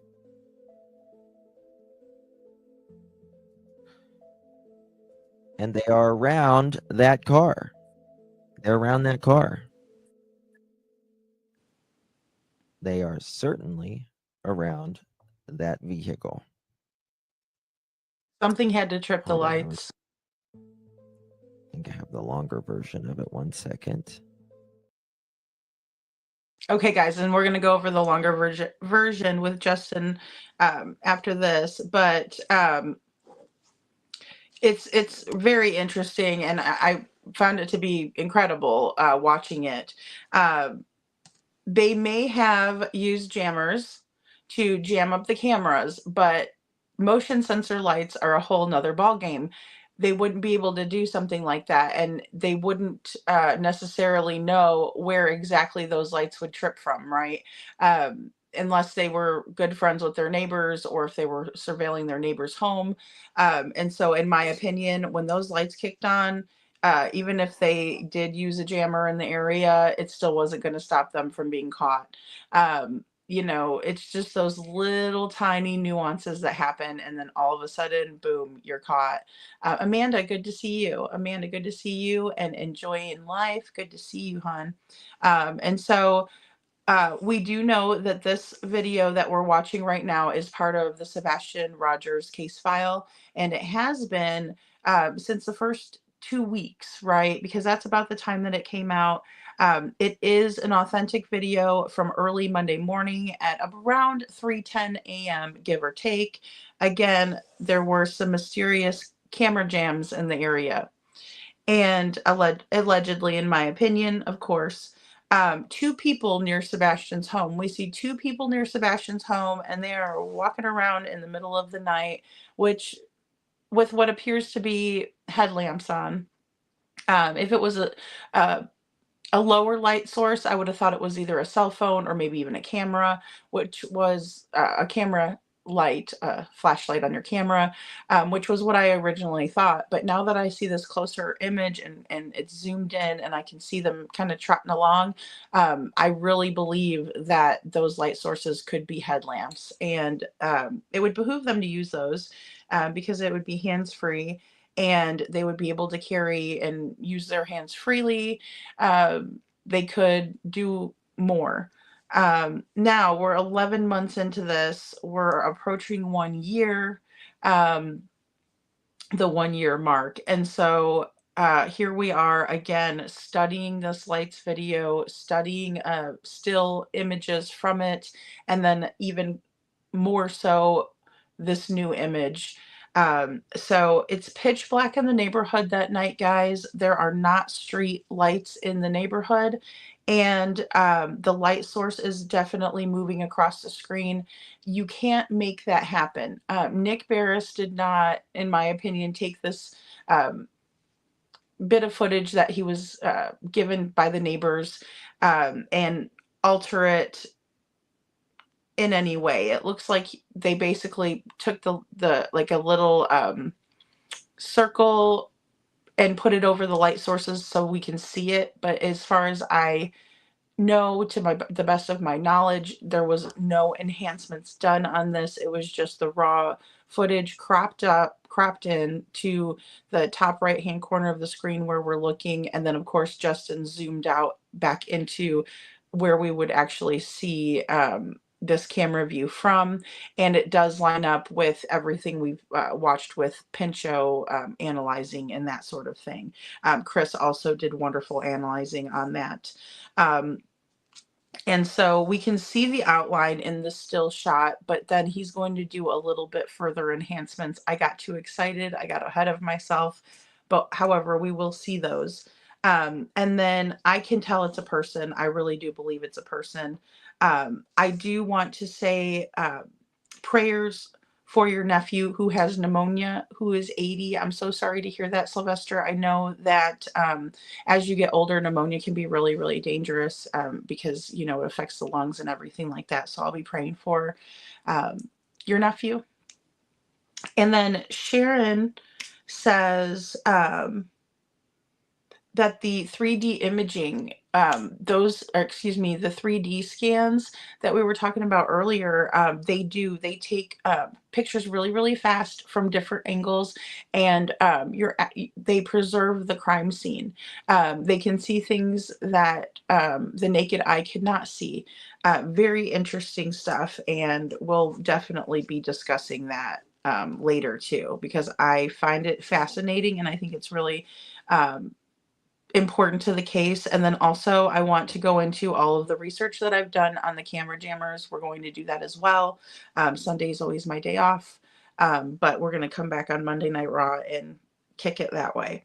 SL says I can't see it on either of them. So that was an interesting comment too. Thank you so much. And I wanted to say hi to Princess Buttercup. And Sharon says, hey Susan, Sylvie, good to see you. Sharon says, in my opinion, Chris was driving the Brinks vehicle and partners aren't allowed. Oh, I didn't know that. I didn't know that they weren't allowed to do that. Maybe that's why he got really weirded out when Nancy Grace asked him about the work vehicle, you know, oh, we're not allowed to give that information. And then she's like, well, did you ask them? And he's like, no. You know, that sort of thing. Hey, Liza, good to see you. Liza Rowe. Hey, Bubbly Beth, good to see you. It is hard on the body. Yeah, it's like it's worse, especially as you get older. So it is. It is. Judy says, Kels, I did too, but now I'm not sure.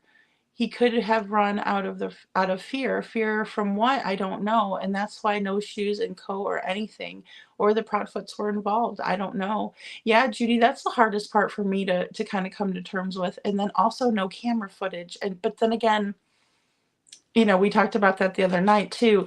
If there is if there is camera footage and they're just not telling us there is, that can be another thing where we almost have to keep an open mind because we don't know. We don't know. Hey, Kels, good to see you. Kels says, Trishy, yeah, I believe labeling the photo was a big mistake, but can't put a genie back in the bottle. It's very true. It's very true. And I don't necessarily think that part was a mistake. I think where I went wrong was I didn't put a question mark next to it, because I have to try to label it to show you all what the perspective was, right? But in the post, I did obviously say it was speculative. I obviously said that I wanted you to let me know what you saw. And so, of course, again, speculative. But if you were to just take that photograph and screen grab it, it does look like accusatory, I suppose.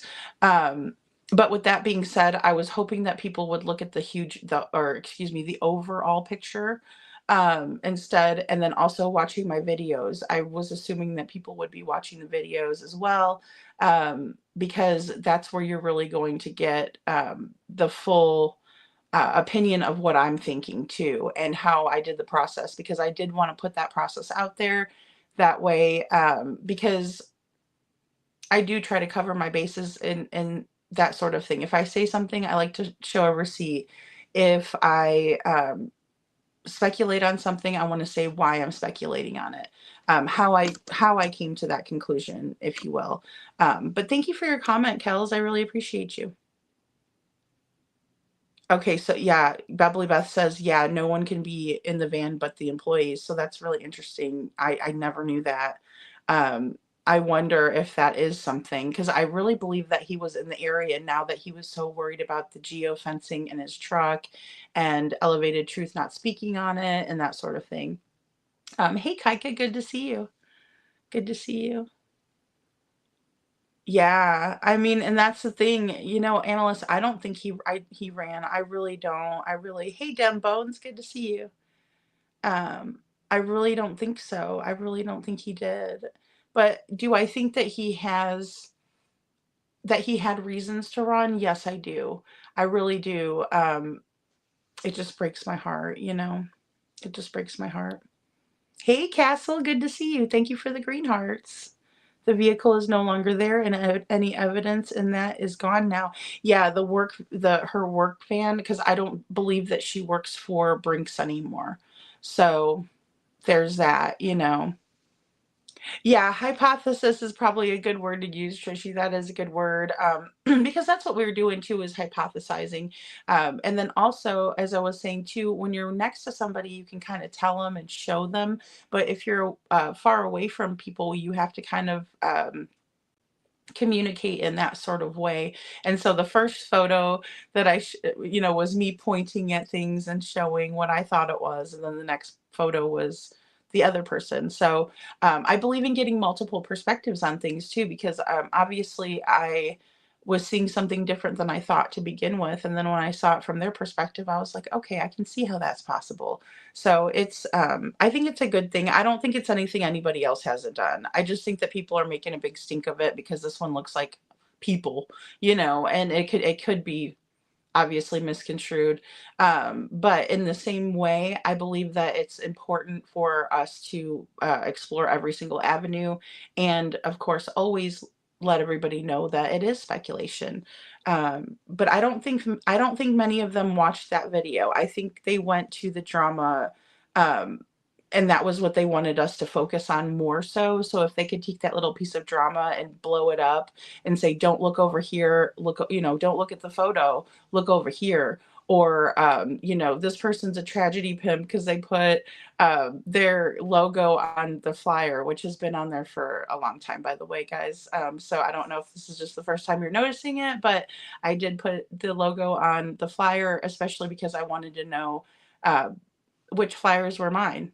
And that's the way that I decided to do it. So you can't please everybody all the time and stay true to yourself. You never will. And I think people will respect you more if you stand for something and not fall for anything. So I think that's a country song. Hey, Emmy Joe, good to see you. Emmy Joe says, I don't understand how SF supposedly has 100 hours of footage showing front, back, and sides of the house, says the Proudfoot lights trigger the cameras, and yet still says Sebastian walked out. Make it make sense. Yeah, it doesn't make any sense to me either, Emmy Joe. And I think it's just more or less trying to get us to believe something that's not true.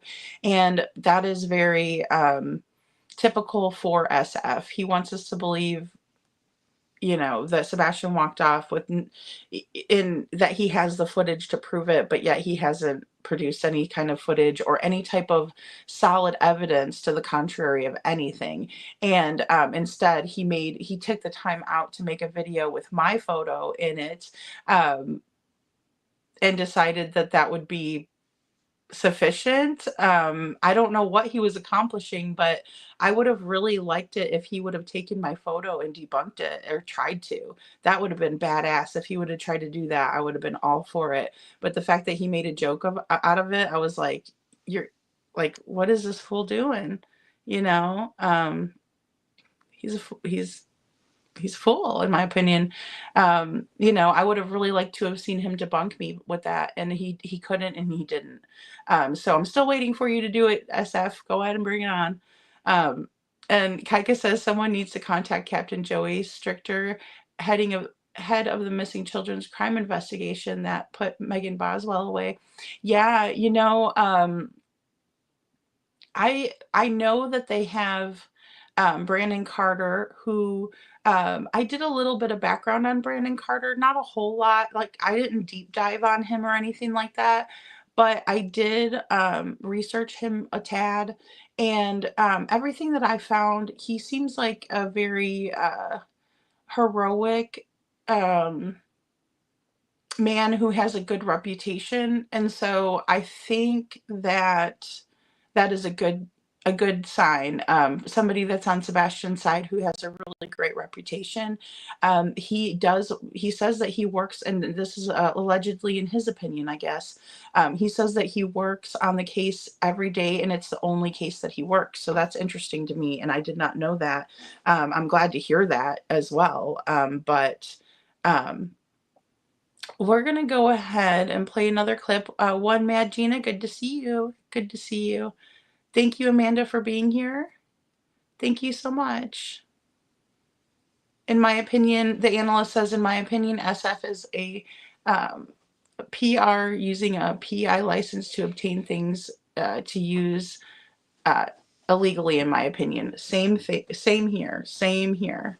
I think that I've never seen any other PI come out and do the things that he's done. So there's that. But here we go. We'll go ahead and play this next clip. Maybe.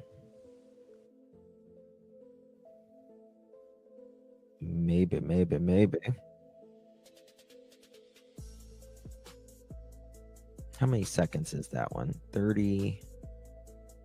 Okay, yeah, this is the longer one. Here we go.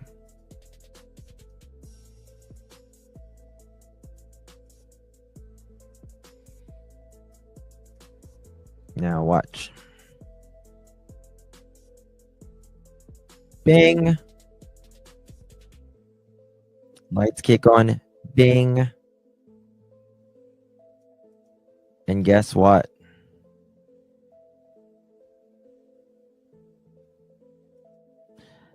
There's people around this car.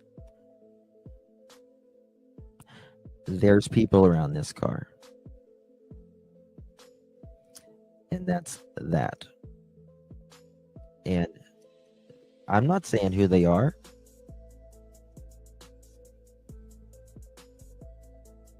Butterflies. Goodness gracious. Yep. There certainly is. There's a vehicle right here. And there is people.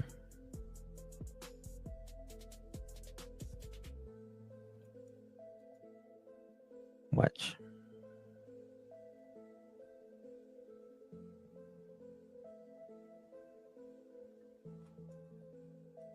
Hold on. You see right here. Motion lights don't kick on for themselves, Mr. Sisters. Bling. See that? No light, light. No light, light. No light, light. Do you think it's a car or an SUV? From what I've been told, they believe that they think that it's a car. That's a motion light. No light, light. No light, light. No light, light. See how that motion light kicks on?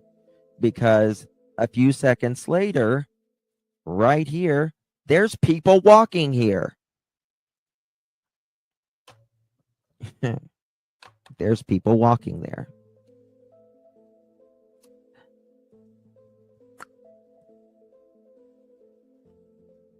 Some people think it's a sedan. That's how the motion light kicked on. No light, light. No light, light. Now. you can actually see a little bit of the car there, right there. The little light right there as well. But if we go back over to the other, after that light kicks on, then we have this. And then look, someone gets in their car. Someone gets in their car after that light kicks on. Oh, look, someone had to get in that car after they were walking through the yard. It's not rocket science. And anybody worth their salt would want to know who it is, in my opinion.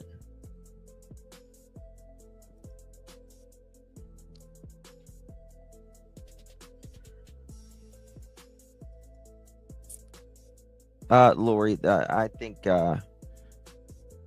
did Nick have a dream and is sharing with us? What do you mean? What did Hey Jude say?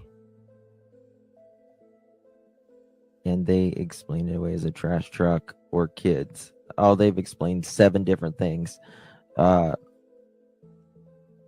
this, all that, all this, it's that, it's a trash truck, it's someone laying in wait, it's someone's boyfriend. Thank you, Cassie. Thank you, my dear. Really do appreciate you, my love. If it is not important, then why have they not come forward? Or law enforcement, they have nothing to do with Sebastian. Let me tell you something.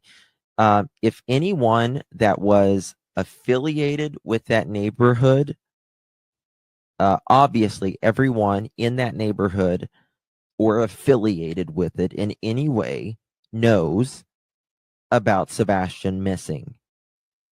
Come on, right?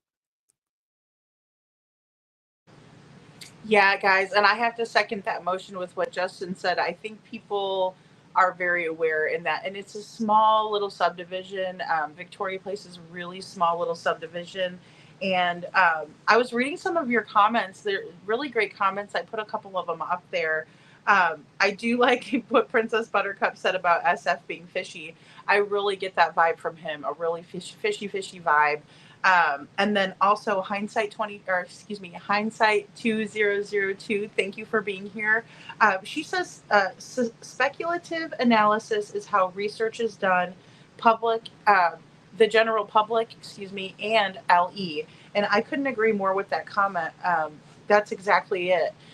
Trying to figure out what's going on, and that leaving things on the table and not examining them properly is really how clues get missed in the case. And then, we're back to square one, and we don't even know why. And I think that it's really important for even the general public to speculate and analyze whatever little bits that we have, because every little bit helps. So thank you for your comment, Hindsight.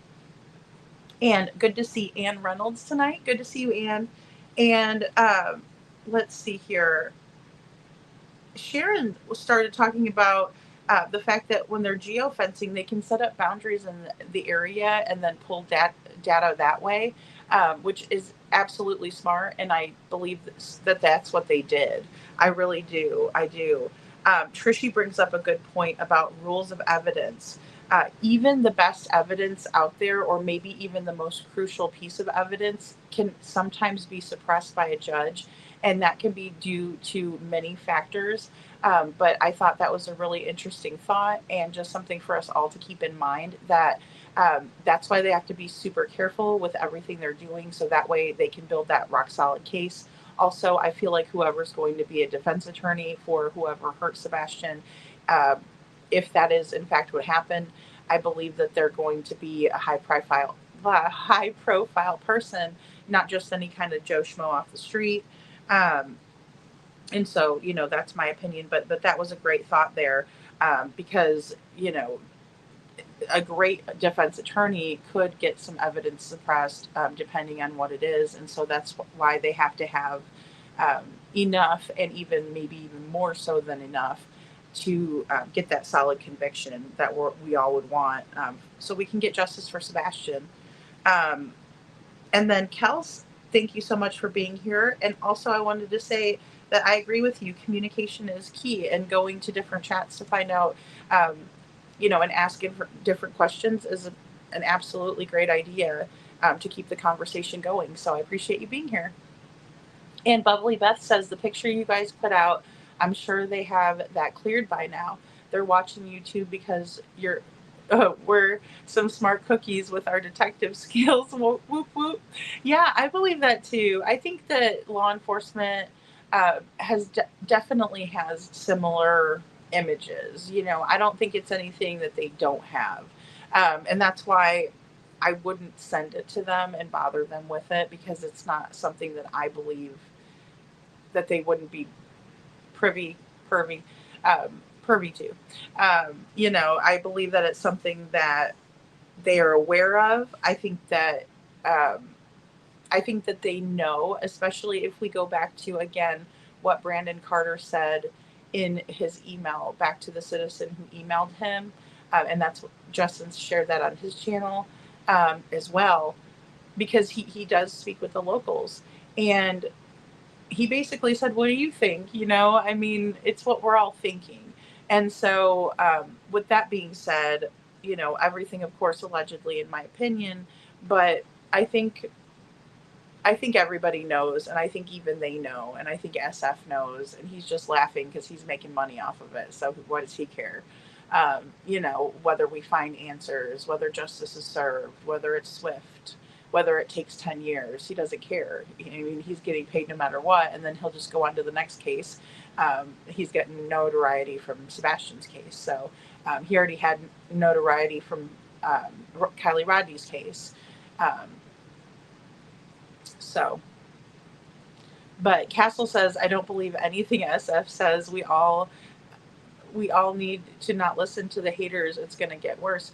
I agree with that, Castle, 100%. Like, that's why, it's like you can only address issues for so long, and then you have to just let it go and let them say whatever they're going to say, because they're going to anyway. We all have the right to do that. I wouldn't want to silence anybody or tell them you can't talk. Just let them talk. Let them talk. And a lot of times too, when you let someone talk, they will hang themselves with the rope that you give them, right? And so if you give them enough rope, they're going to do it themselves. And so just let them do it. And that's the one thing that I guess on the flip side of everything is why I don't see why they didn't just, if the picture was nothing, why did they not just let it go and say, well, that's just some silly little YouTube girl. She only has 2,000 people that follow her, that are in her community. So, but instead they really were worried about it. And that raised alarm bells to me. And then I thought, oh my gosh. So I thought it was real to begin with, but then it just makes it more real and more real and more real. And as, people come out with these different enhancements, like Hindsight 2002 did an amazing job on that video. The short that she posted was absolutely awesome. So those little things that are coming out like that, people are not going to let this go. And so little by little, guys, the more pressure, and I know that I was bashed for saying this, but I'm going to say it again proudly, the more public pressure that people put on a case, the more that we keep it in the spotlight, the more we talk about it, the better odds of it getting solved are. It's just the way it is. If we don't talk about it and we let Sebastian, as Katie said in the very beginning, fall to the bottom of a feed somewhere, that's when we're doing him an injustice, in my opinion. Talking about it, speculating on it, as I said again, hindsight well said, we have to do that in order to keep it out and to keep the conversation going. That's what we can do. We can do our small part. And Tammy says, when my daughter's donor put oh my goodness, a pew pew to the back of her head, it was in the winter. And I ran out with no shoes or coat, praying not to be shot in the, oh my goodness. Oh, Tammy. Thank goodness I left my keys in the car. Oh my goodness, Tammy, that must have been so terrifying for you. I hope that you all are okay. Well, obviously, you probably would have said that, but oh my Lord. And that's the thing, guys. When we're dealing with these people, they're irrational, they're nutty buddy, they're people who are just not right in the head. And we just really need to be careful. And then, of course, we do see where they like to play the victim card. It's always them, that, oh, woe is me. Well, you went out there and said things about Sebastian that you never should have said, and portrayed him in a way that you never should have. You should have given out the correct information to begin with, an updated picture.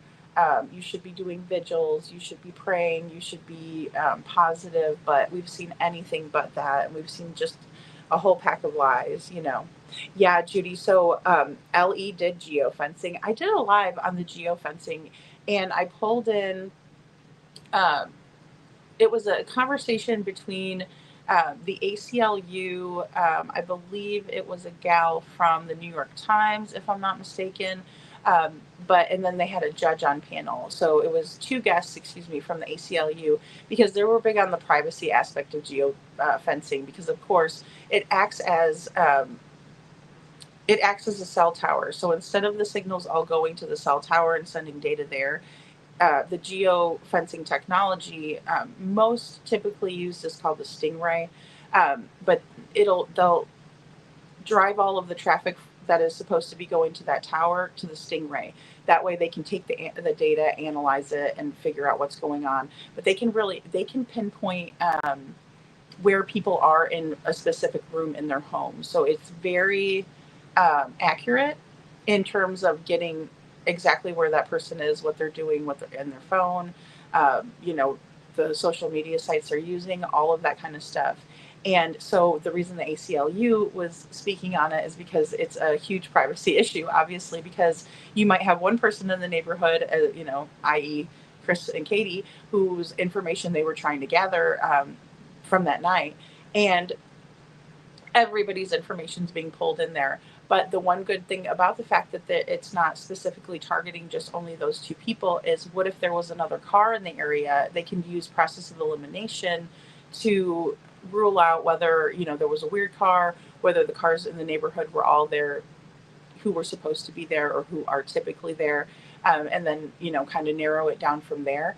However, it could have been something where, Sebastian was taken by someone in his own neighborhood. It's not far-fetched, and things like that happen. And so there was a lot of SOs in the neighborhood, just to let you guys know, or around that area. So just another thing to keep in mind. So that way, if one of those guys were near the home, they would have known about it. And then also we knew that the geofencing had been done, and then also there was a private conversation talking about it, and it was kind of brought to light, and Chris was not happy about anyone speaking about his truck. So there's that. And Emmy Jo says, so if you have surveillance of all angles of the home, and obviously they are censored by movement at the home, CP said you can see the cat on the camera. Why can't you see Sebastian? Well, and that's a great question and point, Emmy Jo. I mean, is that footage that they just put out, or is that something that they're just saying is out there? Because I'm wondering, I haven't seen it yet, but I'm wondering if it's possible that that's a lie. Because I haven't heard that, but I don't know. I would like to see a cat. If there was a cat, I would like to see that cat and see how well we can see him, what color he is. Because everything shows up in grayscale. And Janet says, so many red flags in the case, the drama, the lies, people getting paid to be quiet. Craddock, SF, Bowersox needs to be investigated. I agree. It's just so insane to think the amount of people who have been involved in doing things that are very unsavory. It's a mess. It's a definite mess. And it's sad. It's sad for Sebastian. Cammie, you think SF likes me? That's nice. I don't know how to feel about that, but um, uh, and Bubbly Beth says SF is probably getting paid to throw us off so Edgar doesn't get caught. In my opinion, mommy's money. Yeah, I mean, it's very possible. I think that he's going to be doing anything that they ask him to do, because he is working for them. Um, but I feel like it was kind of kept really hush hush, and it's one of those things where I don't really know what to think about how he feels about everything because he's getting paid. If he wasn't, then I think it would be a little bit easier to kind of gauge that, but I can't because money does talk. If you're getting paid by somebody, you're going to do what they ask you to do, I guess. Within reason. I know we all have our, kind of moral threshold, but and Truth for Us says, red flag, no lights on the outside or door, buzzers with Sebastian in the house. Plus, how do you sell cameras to others and not have one in your home? I agree.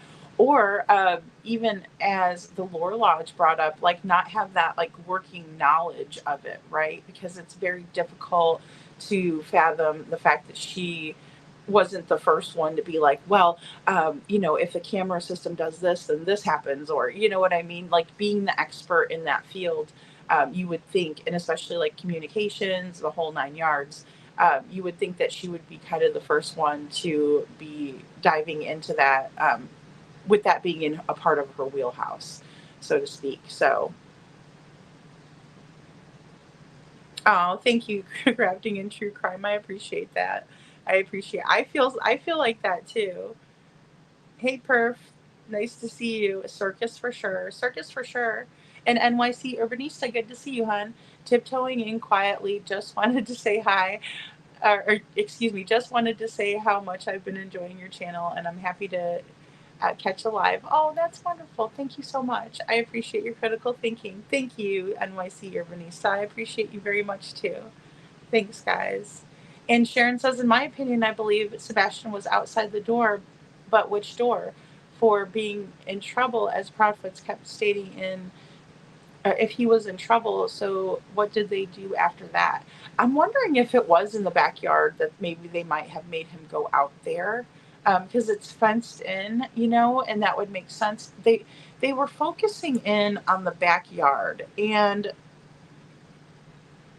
that always raised eyebrows for me. Like, what are they focusing in on in the backyard?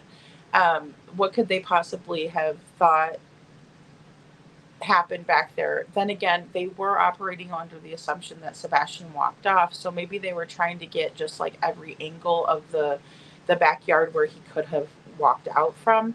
Although Chris and Katie did tell Smiley on Smiley Stories World that, and they also said it on Web Sleuths too, if Sebastian walked off, he would have used the front door.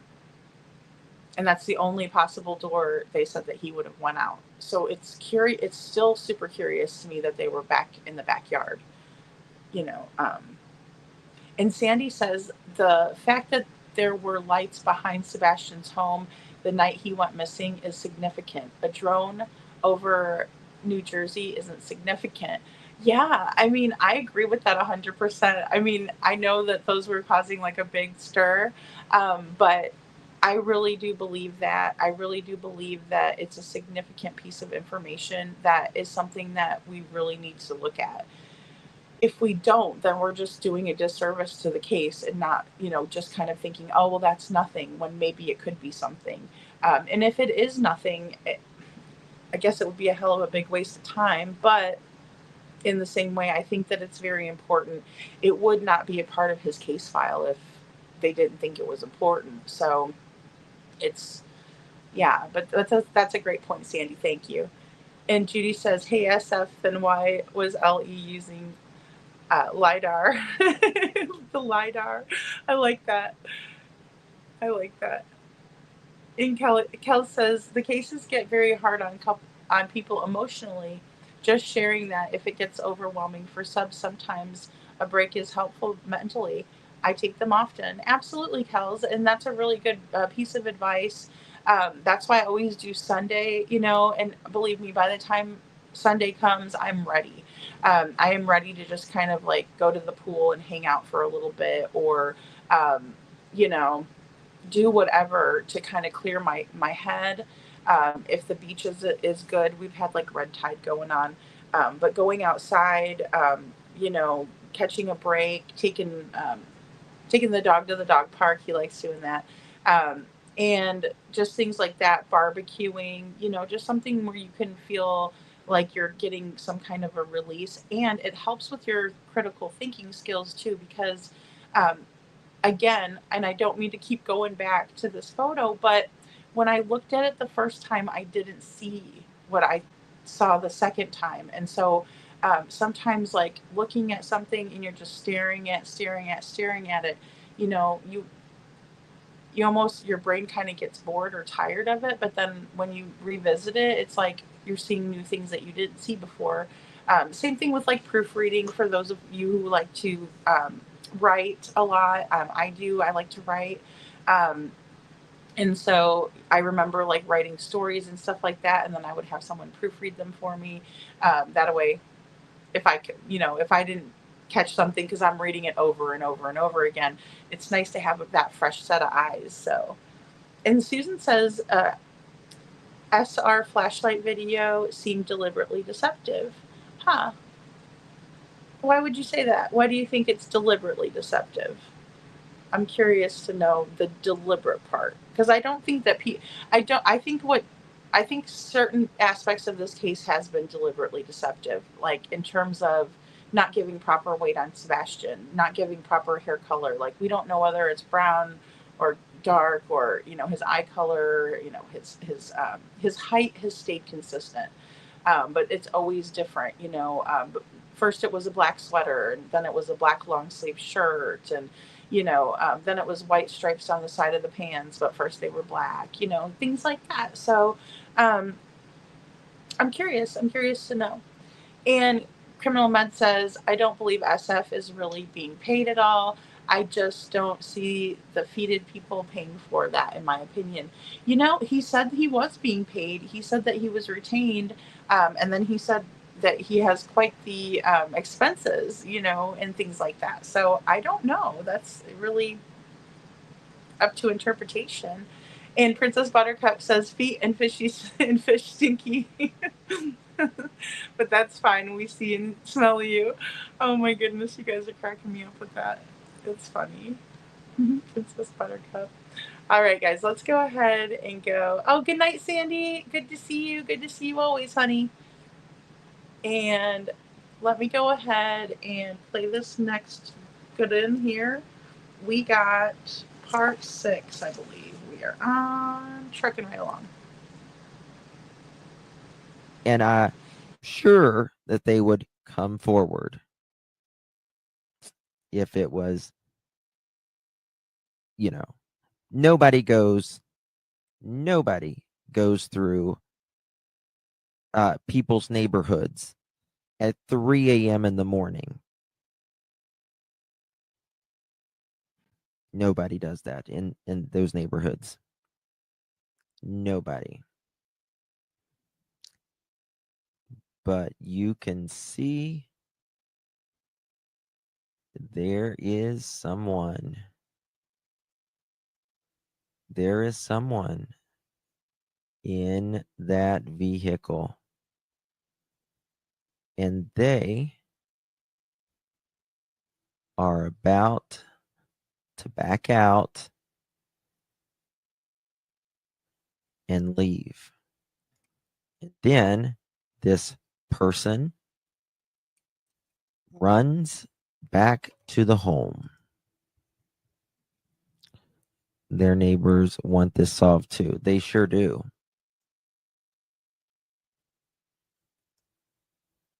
They sure do. We are getting the same vision. There's been so many stories and stuff. A trash truck going through The yards does not make any sense. No, it's not. It's not a trash truck. It's not someone putting out their trash. It's not anything like that, in my opinion, at all. Yes, Laura did. There's the yeah, yeah, and you got the the mom who says, "I don't know why he walked out the door," is not doing anything after he walked out the door. It's crazy. Hey, Sammy G, good to see you, honey. So, my favorite part, only share with a couple of creators and yeah, it's nothing anyone else hasn't done, whether it's been outlining. Well, let me show you this. And except what exactly? Let me show you this presentation. But hopefully we will have more in the near future. Where'd it go? Look at here. Clearly, someone is out there. Clearly, someone is out there.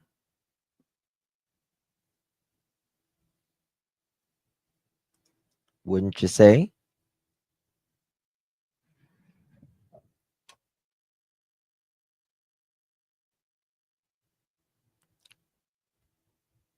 I know.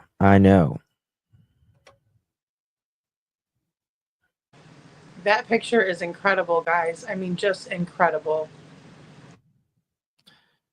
There you go. I believe that they have some sort of headlamp on. You can see Definitely the looks like a headlamp. headlamp. You can see the arms. You can see the leg moving. And yeah, it's clear as can be, in my opinion. I don't know if I've ever tried any of these filters.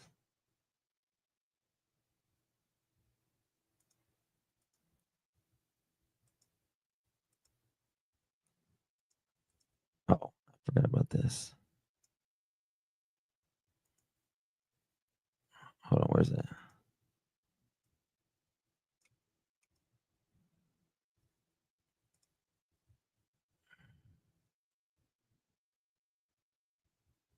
You can clearly see. It's the heat wave one. Now that is really, really cool. Rebecca, thank you so much, my dear, for typing. Really appreciate you. Looking great tonight as usual. I truly admire your dedication to finding Sebastian's truth. Thank you so much, my dear. I feel absolutely horrible for Seth. I feel so horrible for that man. I do too. I feel for Seth, and I feel like he is the one doing every single thing he can to find his son, and I think he's just doing the best job that he could ever do. Really quick, Castle, I did see that where, or hear that where Justin mentions the Tennessee shirt. I think it's super interesting, and I would love to know who has that shirt or what kind of Tennessee shirt was it? Was it a Titans? They still have Titans, Tar Heels, or I just want to know where and what kind of shirt and who might have that shirt. Um, that's interesting. That's very interesting. And I also found what Kel said was interesting. If you stare into the darkness long enough, eventually the dark the darkness stares back at you. Very interesting comment, and I really like that. And then thank you guys for saying that. I think it was Crafting and Judy for saying that Justin and I would make a good team. You guys are awesome. I love his makeup. I wish I could do mine like that. I'm going to go ahead and play the next one. Right. They can discuss theories and everything with drama, but I don't do drama or anything. We discuss theories. Oh, blows up. No, they can talk about whatever they want to talk about, I guess. But we're here and staying on Sebastian's and supporting Seth, and that's it. You know.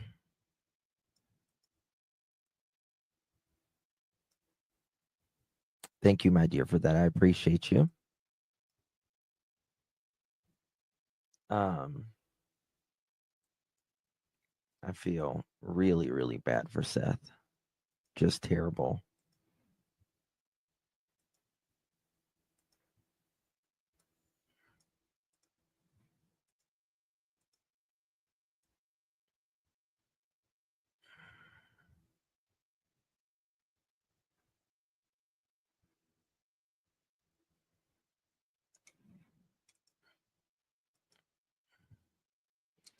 Someone's there, but I have more that I can show that I showed months ago, and that hopefully one day we'll be able to show their face.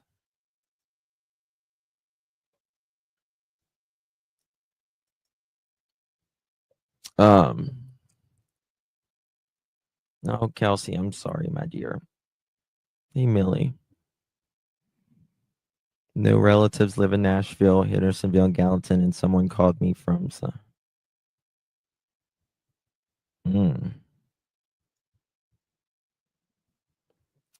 Yeah, Seth is strong, but it's we're almost at a year. Almost at a year. This is absolutely exhausting. It's absolutely exhausting. And I just want it to be done with. For Seth, he's the only parent doing anything. Only parent doing anything. That's it. Where was it? Dang it. I don't think it's here. Open a new tab. Open a new tab. Okay. Here's another one. You can clearly see one human being there. Oh, crap. What am I doing? 1 second, accidentally.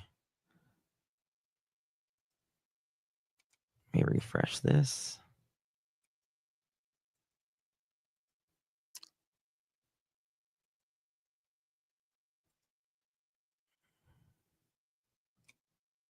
You can clearly see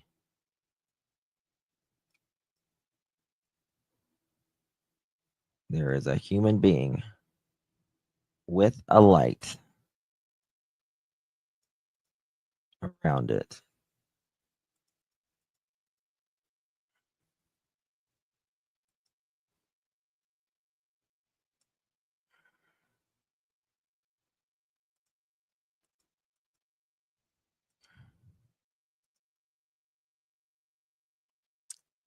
You can see the light. This is the glow from around it. I know, right, Crystal? Right. It's crazy. Poor guy. But showed this one like months and months and months and months ago that I got from Brandy's thing. Well, I don't know where it is.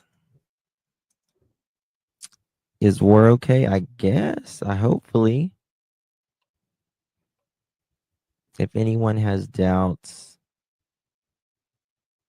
Justin, go look for yourself. I have, and it's clear as day seeing the legs moving. Yeah, it is. It is. It's crazy.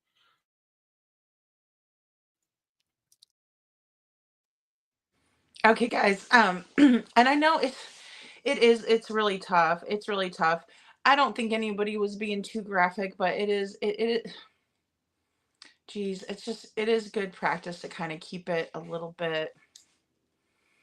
I know I hate censoring too. I hate censoring too. I just want to make sure that if Seth does come in, if Chris and Katie come in, I just want to make sure that they don't see anything that's going to make them feel bad, and I don't think that you guys were doing that on purpose. I think it was purely speculation, and also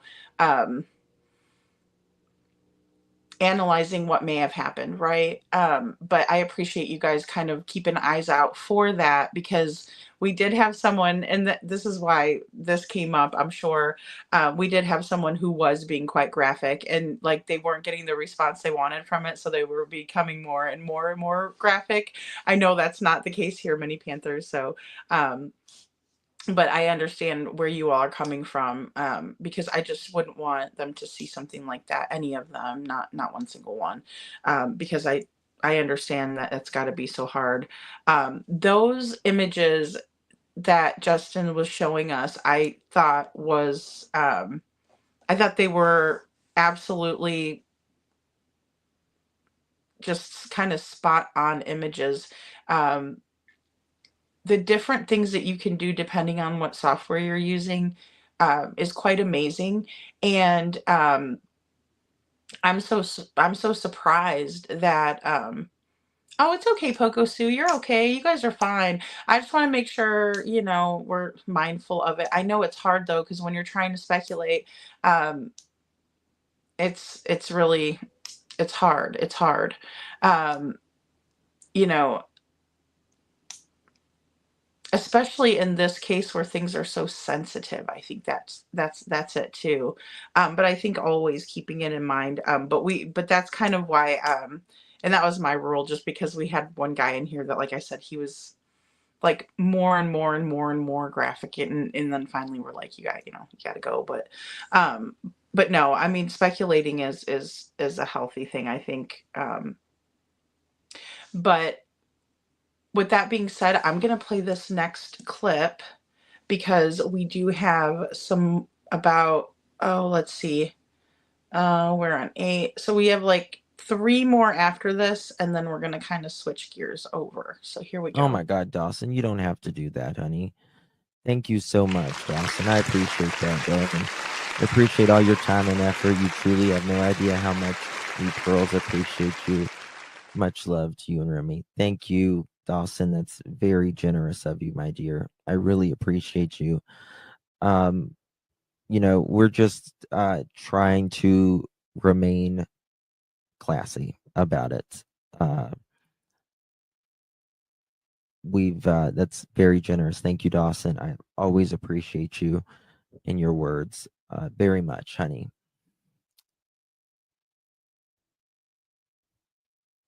Yeah. It's it is. My heart breaks for Seth. It breaks for him. Sorry, but I would not. Yeah, leaving your home and all of that, like, she wants she just wants people to think that, well, it's,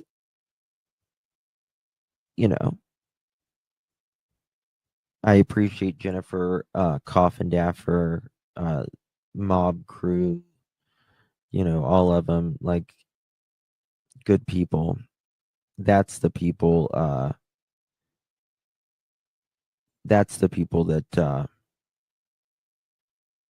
I would rather be around any day.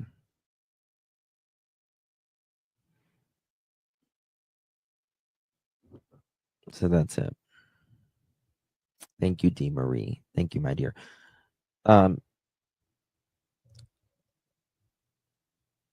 suspicious, in my opinion, all of the moving around cross state lines.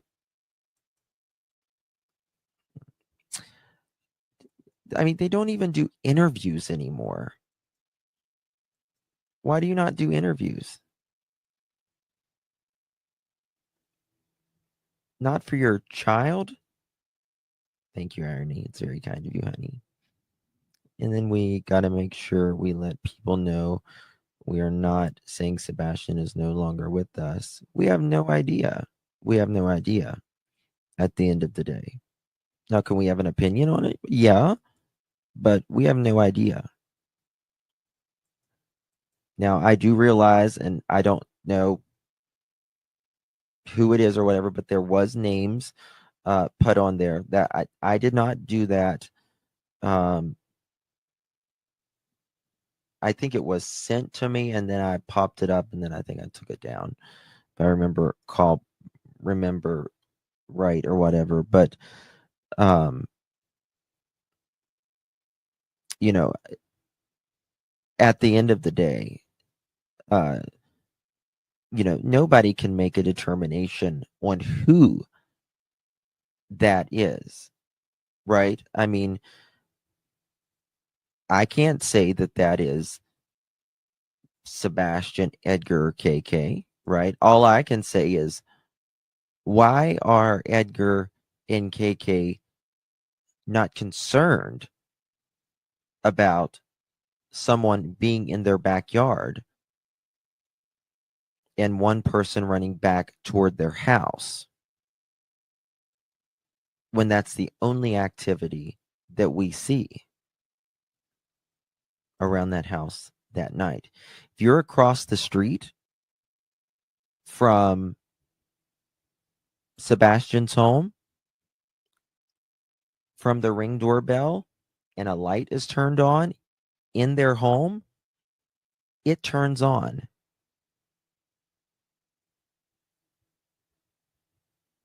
Their camera turns on from across the street.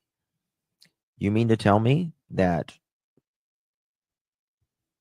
a camera missed it? All cameras missed it?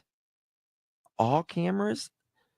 In a sense, and all that?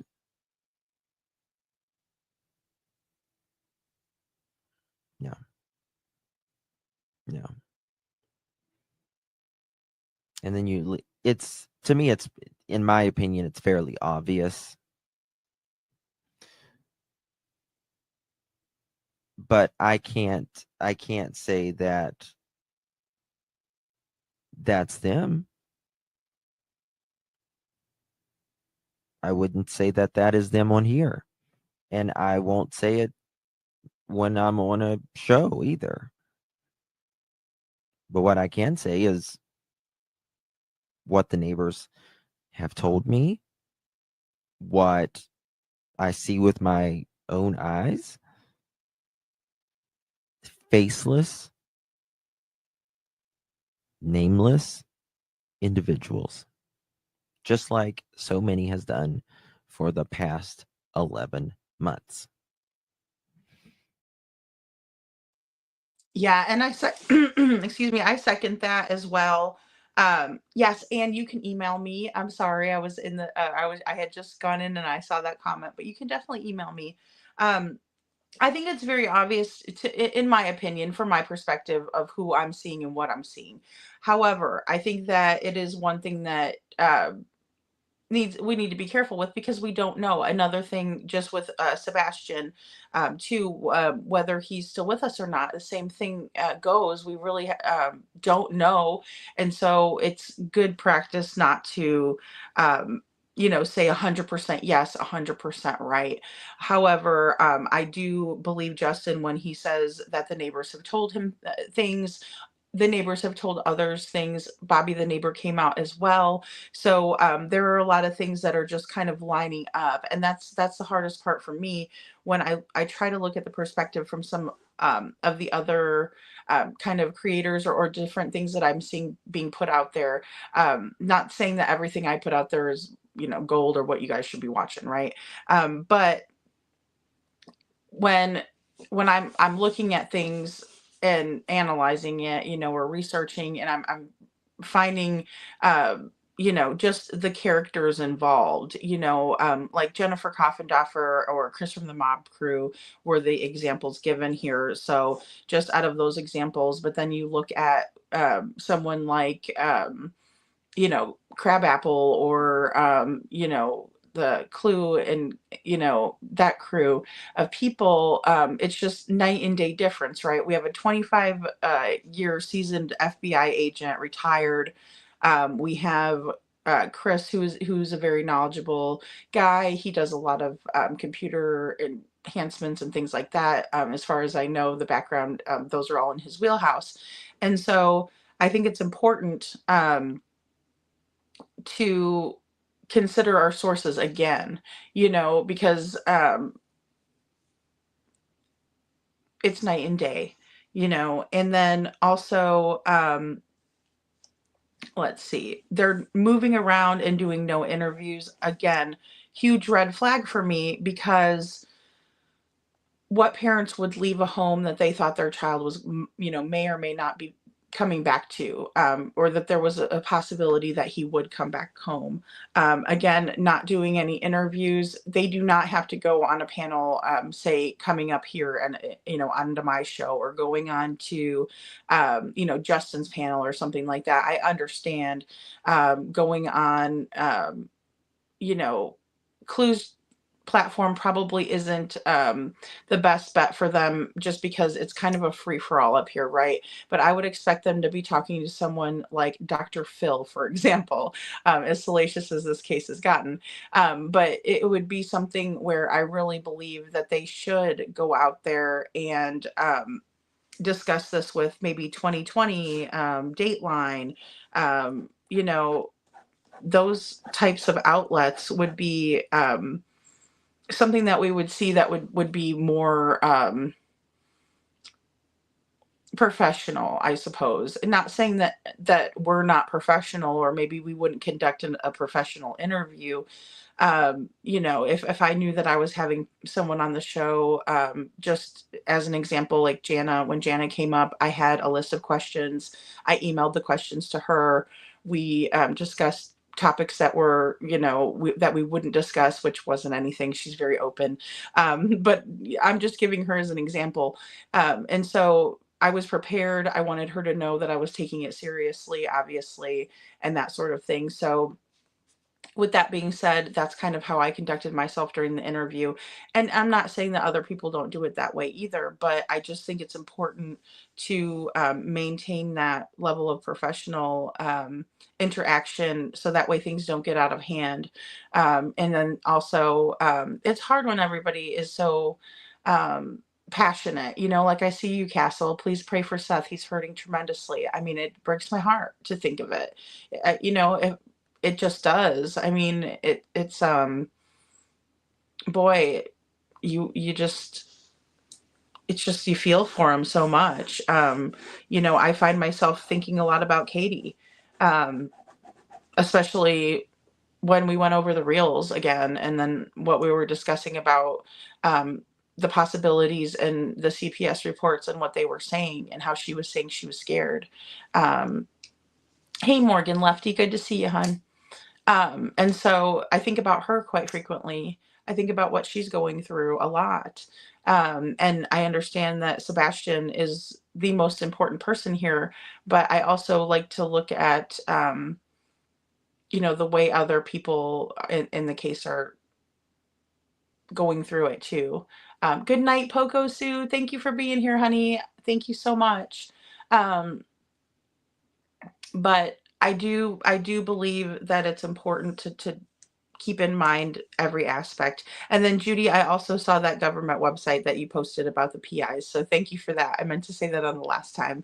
Let me go ahead and we'll play this next clip out, guys. And we are on number 9, yeah? So a motion sensor camera picks up house lights going on a person taking out the trash, but not Sebastian leaving the home. Not likely. Not at all. Not at all. But, I believe justice is coming. I do believe justice is coming. I believe that they would not have someone on this case for nearly a year and not be working it.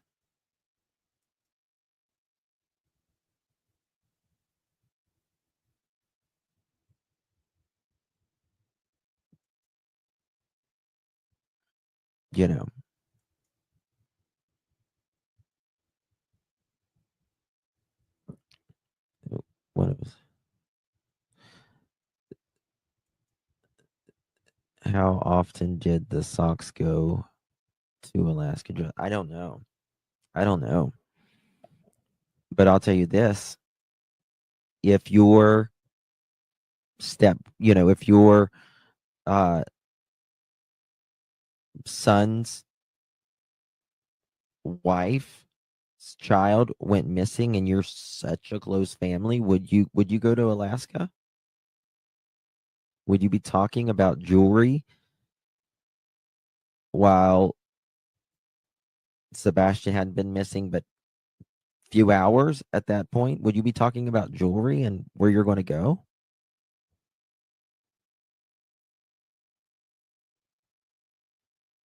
It's insanity. It's actual insanity.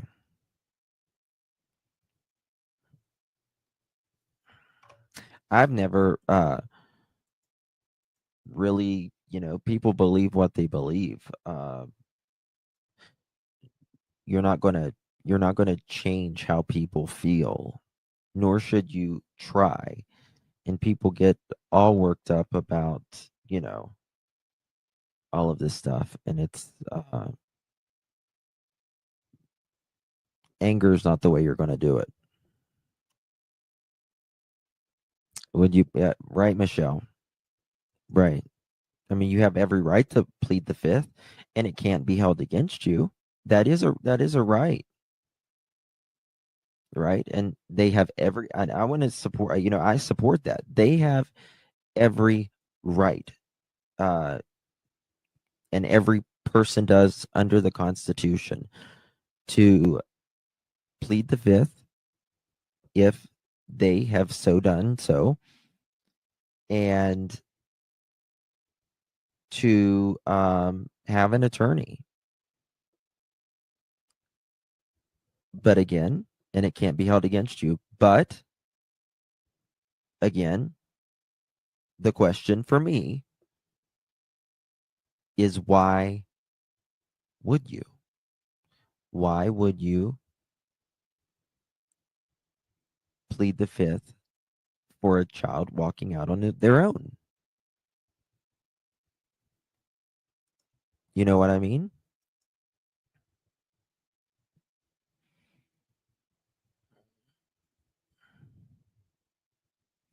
Everyone in the bushes and haters, please, Lisa.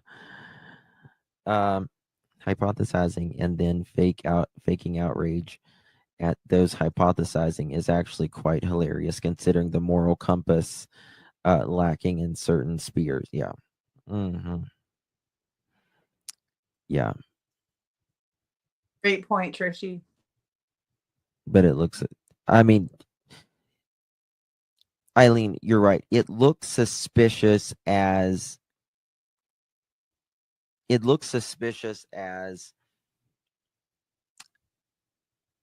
parent, right? But it can't look suspicious in the eyes of law, right? It just can't be held against you. Now, most parents would not. Most parents would not. There's a parent disregard towards the pain. KP feeling seems to suggest that they don't respect her or making.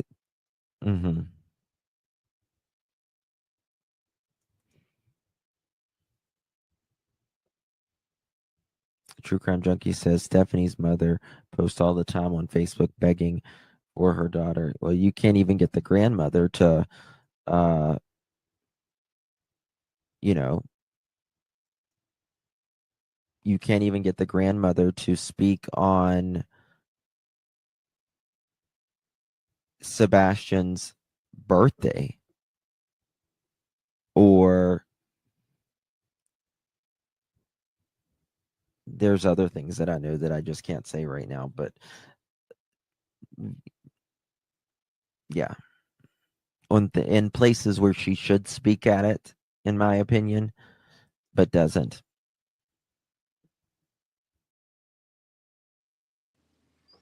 Yeah, so obviously we can see that Justin is thinking heavily on this subject, and so I can definitely agree on a couple of things here.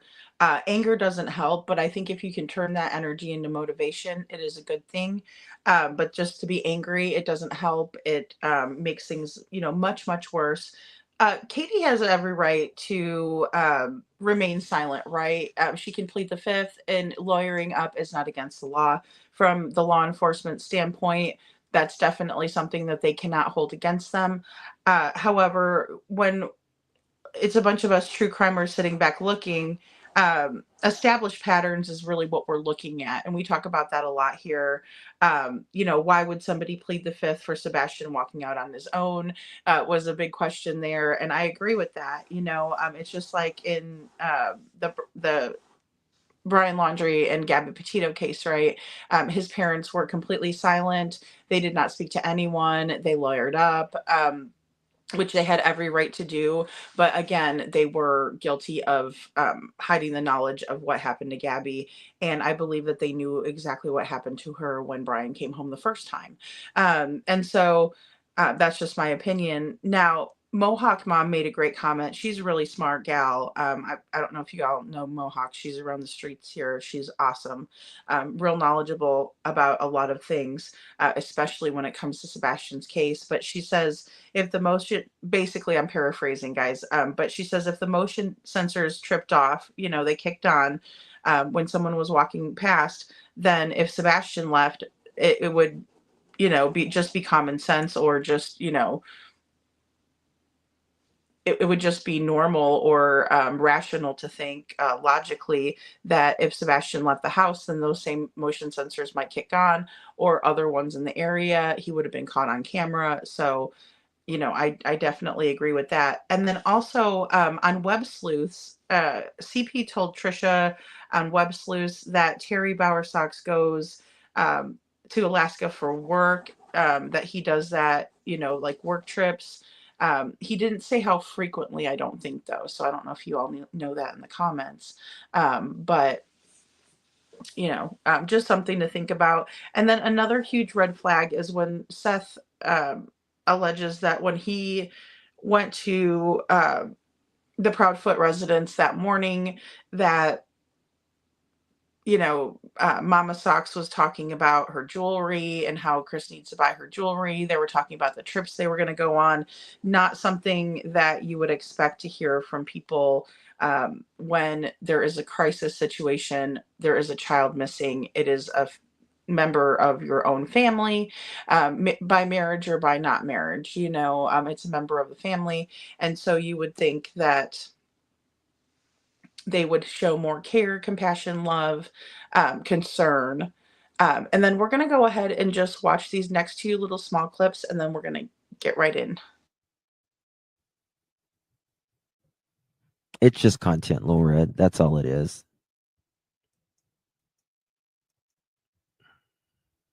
That's all it is. It's literally nothing. Nothing to. I guess there's just nothing to talk about. So that's it. Me too, Michelle. Me too. Yes, Nina is a beautiful soul inside and out. Really is.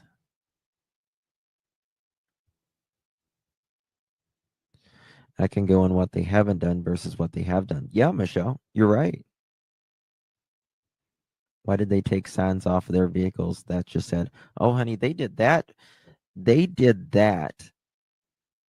To the best of my recollection, they did that when they first went to Mississippi.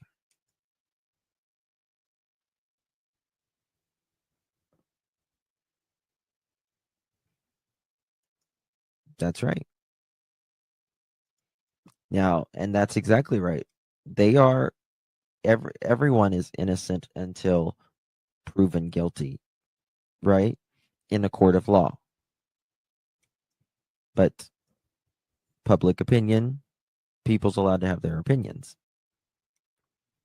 right? We're not the court, we're not the law.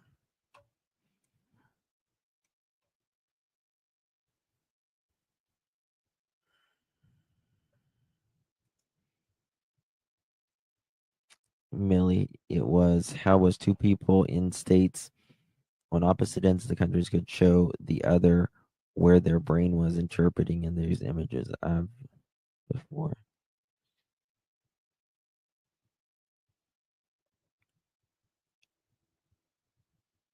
I don't know what you mean by that.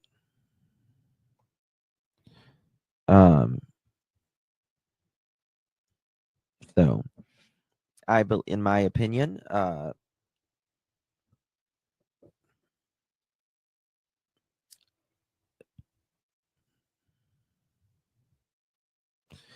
the people that thrive in negative depend on the reaction they provoke to maintain the yeah.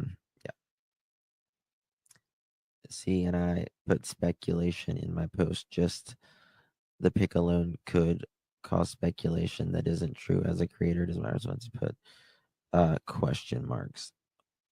Well, I think you're, Lady Freedom. I think you're. Yeah, I don't know how long you've been a creator, but you're gonna make mistakes, like genuine mistakes, and you learn through. We all learn through trial and error, right?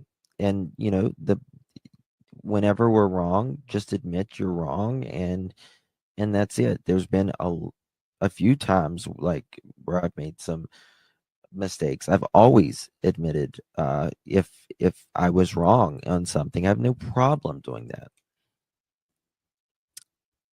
This isn't one of them.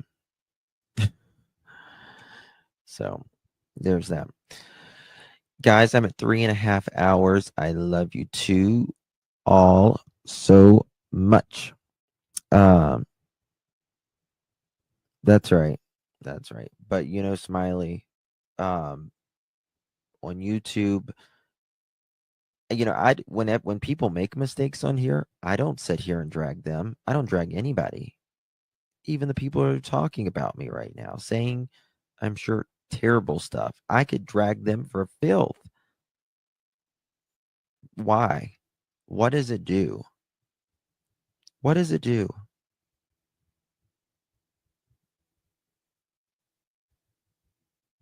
I mean, really, how does it help? It doesn't. It doesn't help at all. One more clip, guys. It helped, people that, that just want to be hateful for whatever reason. For what?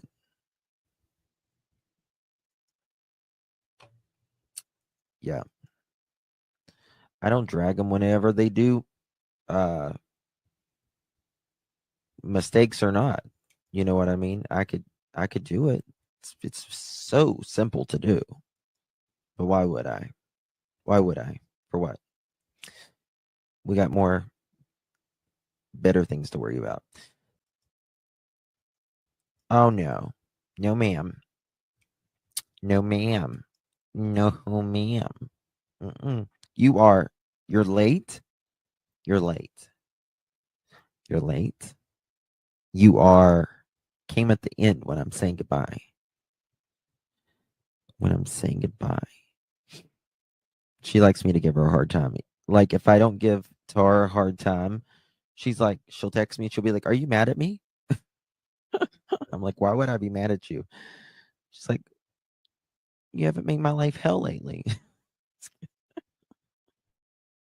Tar to the office, please. Tar to the office, please. We need a late slip for Tar Heel. Thank you. But I have a funny story to text you.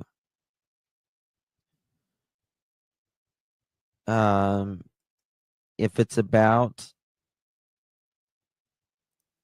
the cream you got in the mail, I don't want to hear. I don't want to know. I don't want to know. If it's about the cream you got in the mail, I don't want to know about that story again, Tar. I'm good. Promise.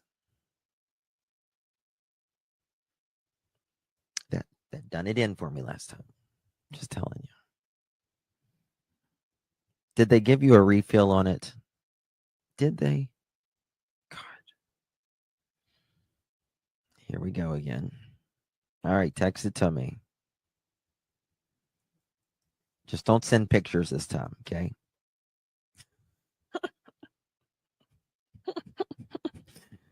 All right, guys. Love you all.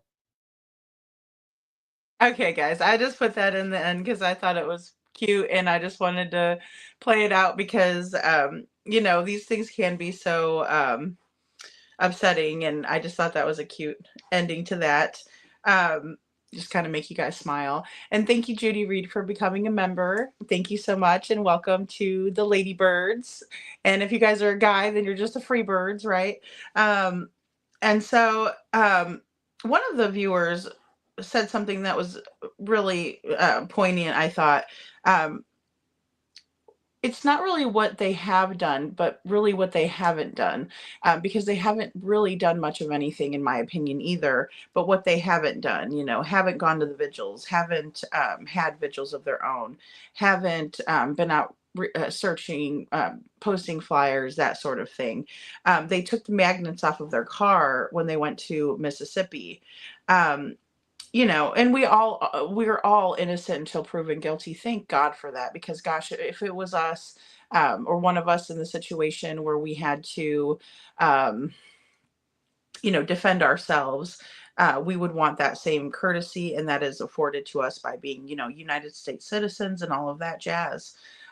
But in the court of public opinion, it is a bit different, and we're able to have that opinion as well. So just as they are innocent until proven guilty, we also may have our own opinions, and it's open to your interpretation. Star, I knew exactly what you were saying and when you said that comment. And basically, it's just the same thing we've been saying, right?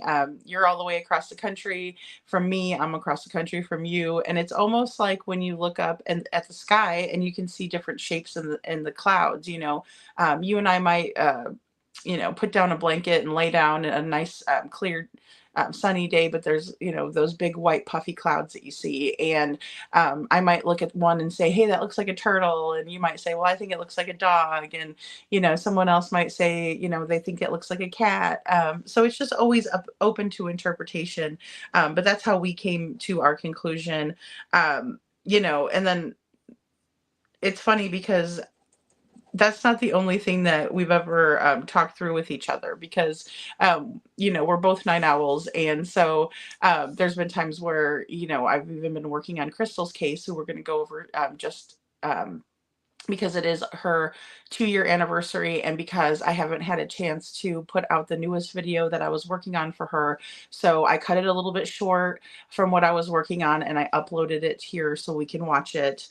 But she's also helped me with that as well, because when I had to look at, the person who I think hurt Crystal, which is her husband, Tony, I needed someone on the phone with me because I had never looked at him and I never wanted to. And so when I did, I was like, I need some reinforcements, because it is creepy when you look at a sinister person or who you believe to be sinister. And then also I wanted to thank Justin too. I think Justin did a really nice job. I really appreciate him giving me the type of grace that I'm not used to getting from others, especially on these streets. I mean, I know I'm a new creator. I started with Sebastian's case in mid-March. So yes, and I'm not exactly sure of the first date of my video that I first put out, which is horrible. I hope you guys don't go back and watch those older ones because they weren't as good as kind of what I'm used to putting out now. But that it's just something that we do. We grow, we change, we recognize that maybe the way that we did something one time, we could do it better the next time. And so that's just all a part of the process. So I really appreciate that grace and just the kindness that he displayed. And just, he's a very, in my opinion, without knowing him very well at all, but just how he handles it. He's very classy and he is a good human. And so, those are the people that we really love to be around, right? Is someone like Justin. He's a sweetheart. And so thank you, Many Panthers. Oh, thank you. That's so sweet of you. Let's see. I'll scroll down. I'm sorry, guys. I'm so bad at reading the comments when there's so many. And then also, I just wanted to make sure we could get through the first part and then also go into Crystal's case because her case is super important to me. And again, I apologize. I had a couple of typos in there because I was trying to hurry up and do my voiceover and I was loading up Sebastian's stuff. So it was like I was doing double duty with phones. And but I really hope that you enjoy watching this tonight. I hope that you can feel like some sort of an impact from this video. That I'm going to show you all. I know that ever since I decided to take a look at Crystal's case, it really has impacted my life greatly. And, I even remember, to not dwell on the things that I cannot change. And that is one little piece of advice that I feel like she obviously doesn't know it, depending on what all we feel or how we believe that the afterlife works. But in my opinion, I feel like that was maybe like a little nugget that she gave over to me, because it's something that I've always struggled with. If you can't change it or if you can't control it, if there's nothing you can really do about it, sometimes doing nothing is the best thing that you can do in some circumstances. And so, just sitting in the fact that you can't change a certain thing can be a relief of sorts. And so I wrote that down and I keep that with me. And Many Panthers says, I appreciate you come up to Rainbow River Springs, Illinois, show you the river from a small boat. Oh, that would be cool, Many Panthers. I'm actually originally from Illinois, so I lived there for a long time. That's cool. I will have to come see you. I will. Tori, good to see you. Good to see you. Yes, and thank you so much for your super chat. Thank you. Thank you, Castle, for the hearts and prayer hands. Thank you, Hindsight. Hindsight, what you said was beautiful. I love that. That's something to keep in mind always, guys. Hey, Seven True. Good to see you, sweetheart. Good to see you. Okay, guys. Not Illinois. Did I get it wrong? Which one is it? Star. God grant me the wisdom and the patience, because if you granted me the strength, I'd go to jail. Oh no. Orange is the new black, right? Oh no. Oh my goodness. Make sure you give our girl a life jacket. I'm a really good swimmer, guys. I used to swim competitively. So, but the ocean scares me. Like, I don't know. I'm so much used to fresh water. And so, it's big. It's like definitely huge and scary to me. And then also, like, there's all kinds of stuff in there that can get me. And bite me. But all right, guys, let me go ahead and play this.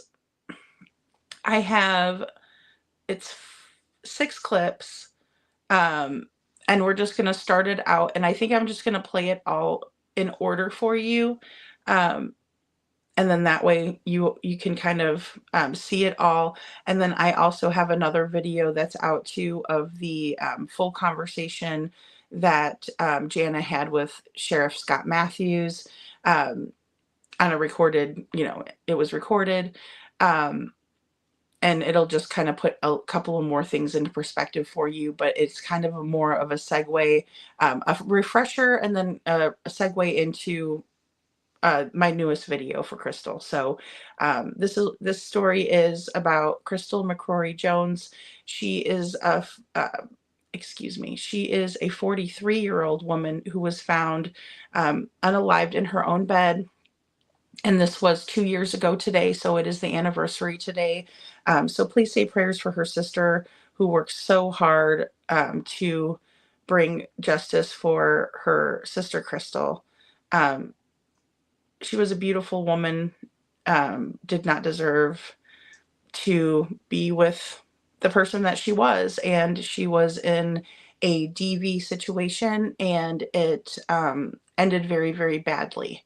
So pay close attention, guys. I have added some little nuances in here to really show you why I think that there's no way in HE double hockey sticks that she could have done this to herself. And just know, trigger warning, this is going to be not graphic, but it is going to be alarming, disturbing, and absolutely sad, in my opinion. But here we go.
February 9th, 2023, Crystal Jones made a doctor's appointment, but she never made it. Some say the investigation into her death is riddled with mistakes.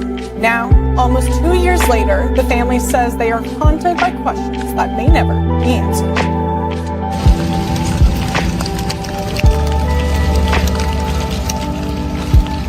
A West Carroll Parish Sheriff's deputy found Crystal Jones dead inside her home after Crystal's husband Tony called the deputy asking him to conduct a welfare check. According to the investigative report, just hours later, the chief deputy interviewed Crystal's husband for the first time. I'll be taking the statement from Tony in reference to a self-inflicted gunshot wound of his wife, Miss Crystal McCrory Jones. Crystal's sister Jana believes it should have been investigated more before the sheriff's office declared it a suicide. It took them 7 minutes to interview him, and in that 7-minute interview, they mentioned that it was a self-inflicted gunshot wound. This is Alan Irby, Chief Deputy with the West Carroll Sheriff's Office. Today's date, February the 9th. 2023, the time is 18:45 hours. The place is West Carroll Parish CID. I'll be taking a statement this afternoon from Tony Jones. Tony's a white male, gives his date of birth as 4/28/78, and resides at a residence located at 1438 Highway 2 in Oak Grove. I'll be taking the statement from Tony in reference to a self-inflicted gunshot wound of his wife, Miss Crystal McCrory Jones. Her date of birth is 5/17/79. Tony and Crystal were married for 5 years and lived together at 1438 Highway 2 in Oak Grove. Tony, would you state your name and date of birth for the recording, please? Tony Joe Jones, 4/28/1978. Tony, we responded to your residence this afternoon, the Wisco Sheriff's Office investigators and deputies, in reference to your wife, Miss Crystal, and a self-inflicted gunshot wound. Could you walk me through your and her activities of today, starting from when you left your residence this morning? I left the residence shortly after 8 o'clock. I went to Bastrop to a customer's house, Darren Billings in Bastrop. Worked on stuff for him, and I left there, and it was shortly before 10 o'clock or so. I called Crystal at 10:06, and she answered the phone, and I was like, "What are you doing?" And I stayed on the phone with her for 15 or 20 minutes, I say, and I had another job to do in Forest High School, so I went into town. I put a check in the bank. Okay, guys, sorry about that. I was just watching. I turned around, and then I went to eat at Bakery Barn. I left there. Okay, guys, really quick, I just wanted to pop in here. I have a working theory about the Bakery Barn. So, as you can see here, the Bakery Barn opened around March 17th, 2017, and they do sell grab and go items. So you can buy home cooked meals there, and it's all grab and go. So I don't see how Tony would have spent 45 minutes in the Bakery Barn that day. I think that it's his alibi. And the reason that I say that is because it would be the perfect window of time to commit a red rum, in my opinion, allegedly. He also says that he went straight to Forest High School, which he didn't. So that is an inconsistency and, in my opinion, a lie. And I feel like there is way more to this story.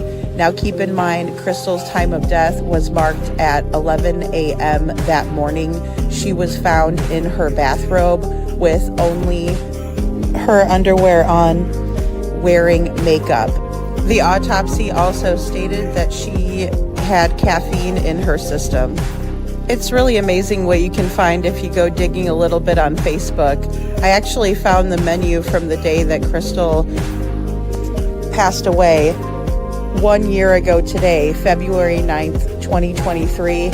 And we can see on the menu that her husband, Tony, could have grabbed any of these items located on the menu and been out the door.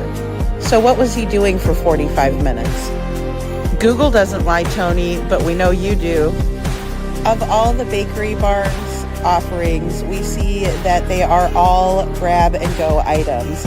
So it's quick, easy, something to take with you, or you could have a seat, but it's all made to take home.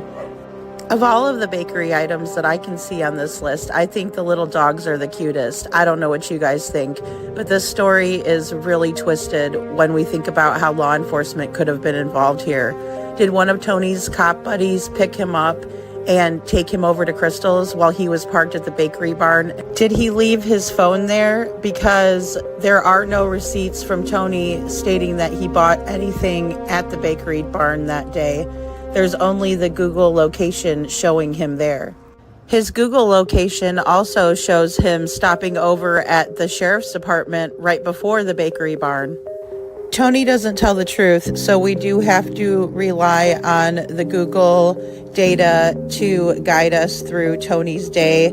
but as we move through this narrative, I want to show you all what the sheriff has to say for the events that transpired, and I also want to show you how upset he gets when the time of death is brought up by Jana.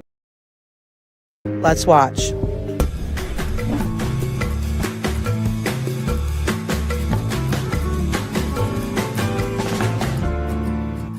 Welcome back. Well, remember going into the donut shop as a child and seeing all the choices, but you could only pick one. Well, you may have that same problem at a place in Oak Grove. Charles Burkett has more on what it brings to the table in tonight's Feed Your Soul. Out in the small town of Oak Grove, at the intersection of Constitution and Main Street, sits the Bakery Barn. Owned by Terry and Alicia Owens, this place has it all. It kind of went from we're going to do a few cakes and pies and cookies to we're going to do donuts, and then we're going to do some lunch, and everything just kind of exploded. They got the idea about 5 years ago. My wife and I decided to open a bakery. Maybe not today. It was really her idea. Terry loves talking to the people as they come in and watching them pick their favorites. The little kids will come in and, you know, and their eyes kind of get big looking at all the sprinkles and everything. Customers of all ages come in. He admits the success is more because of her. You've got her actually back there hands-on. That's the success. And one thing she enjoys, just like the bake. And one main thing she is known for. I'm Alicia Owens. I'm the donut lady. But that is not what was planned. Wasn't going to be this big. Started out with just baking stuff, but then the donuts. Everybody kept asking for donuts because we don't have a donut shop here. Now everyone loves the donuts, and she has some interesting ones. Some stick to the classics. How are your donut holes? Are they good? Are they good? Yeah. Well, I'm gonna have mine. But the main item to make the trip for? We got people that order different flavored fritters. Well, I'll make 2 or 3. Cherry fritters, pineapple fritters, banana fritters. So you got like a whole if they call and ask for something, we try to do it. This is their apple fritter. We're about to get into this. And it's amazing. They also have chicken salad from a handed-down recipe. One of the girls, my cake decorator actually, it's her grandma's recipe. And they make sure to have extra on hand. If you want to cause a riot, just run out of chicken salad on Friday. You can cause a small riot here in Oak Grove. But the main reason people keep coming back? We listen to a lot of customer feedback. We wish y'all would start doing this again. Y'all done it for a while, so we'll do it. So head over to the Bakery Barn, grab some fritters and chicken salad, and feed your soul. Did anyone actually see Tony purchase anything from the Bakery Barn that day, or is this something he just used as an alibi? What do you all think? Went to Forest High School, and I was there till just shy of 3 o'clock. Got my daughter checked her out from school since I was already there at like 2:45, and I drove and I sent her a message saying, hey, I got little girl, and she didn't respond, what she normally does. Then I drove into town, and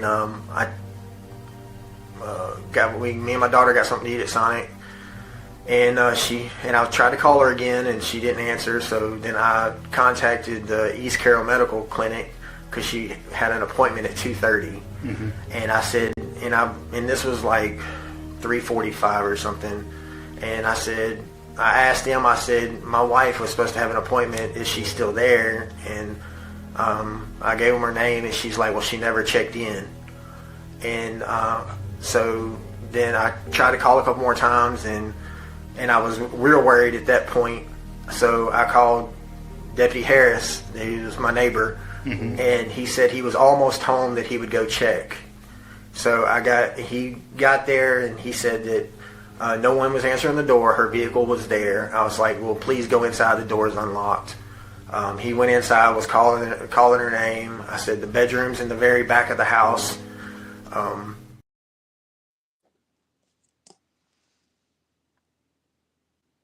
And her name's Crystal. And so he's calling Crystal. And were you still on the phone? I was still on the phone with him. And he opened the door, and he said, Crystal. And then he, at that point, he said, "Tony, I'm sorry to tell you that she is deceased." And so then I rushed home. Where were you I was that at time? the bowling alley, or by our karate school. Okay. I was at the karate school, and because we had class tonight, and so I was there waiting for her to get there, and she wasn't there by 4 o'clock. Then that's when I really started panicking, because she had been dealing with some depression, and like I said, that's what she was going to the doctor for. That was her appointment to go for the depression. She was on Abilify, and the Amy Hale took her off of it, which is her doctor, and so now. And she was trying to come on. She said, "I don't feel well," and I told her to call this morning. She set the appointment this morning, and so she made the appointment for 2:30 this morning. Okay. When you talked to her on the phone at 10, how did she sound? It took her a couple rings to actually get it, and I was like, she's like, "Hey," and I was like, "Hey." I said, "What you doing?" She's like, "I was in the living room." And I was like, oh, okay. I was like, sounded like you were asleep. And she's like, no, I wasn't asleep. I was just in the living room. So, and I talked to her. We sat on the phone for a few minutes, and she really wasn't saying anything. Because I talk to her while I drive a lot. And I talk to her while she's driving. And I was like, all right, well, I said, I won't get off here. You can get back to what you were doing. And she's like, okay. And I was like, I love you. And she said, I love you. And that's the last time I talked to her. What handguns were available to her in the bedroom? I don't know if in her purse there was a 9mm. I don't know if that's the one she used, but there was also a 45 on the nightstand. And that's the gun case was locked because I lost the key. So it was either the 9mm or the 45 was available. It was, I think, ECS. Yeah, that's the one. That was the one she had. Yeah. Frame. So that gun belonged to her. Yes. Well, it was in my name, but that was the one she carried for protection. And I talked to Deputy Crimes called while we were working the scene, and he told me that he had talked to you there at the karate school this afternoon. Did you see him at the high school? Yeah, I was at the high school when I talked to him. Okay. What do you do for a living? I'm a maintenance handyman, AC repair, pretty much anything. Okay. I do a lot of work. I do all that, all the air conditioning and refrigeration for the school system. Okay. Was Crystal right or left-handed? She was right-handed.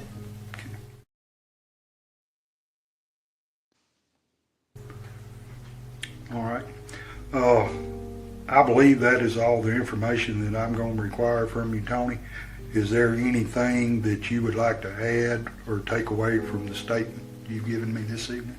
I don't believe so. Okay. In that case, we'll end this statement. The time now is 18:52 hours.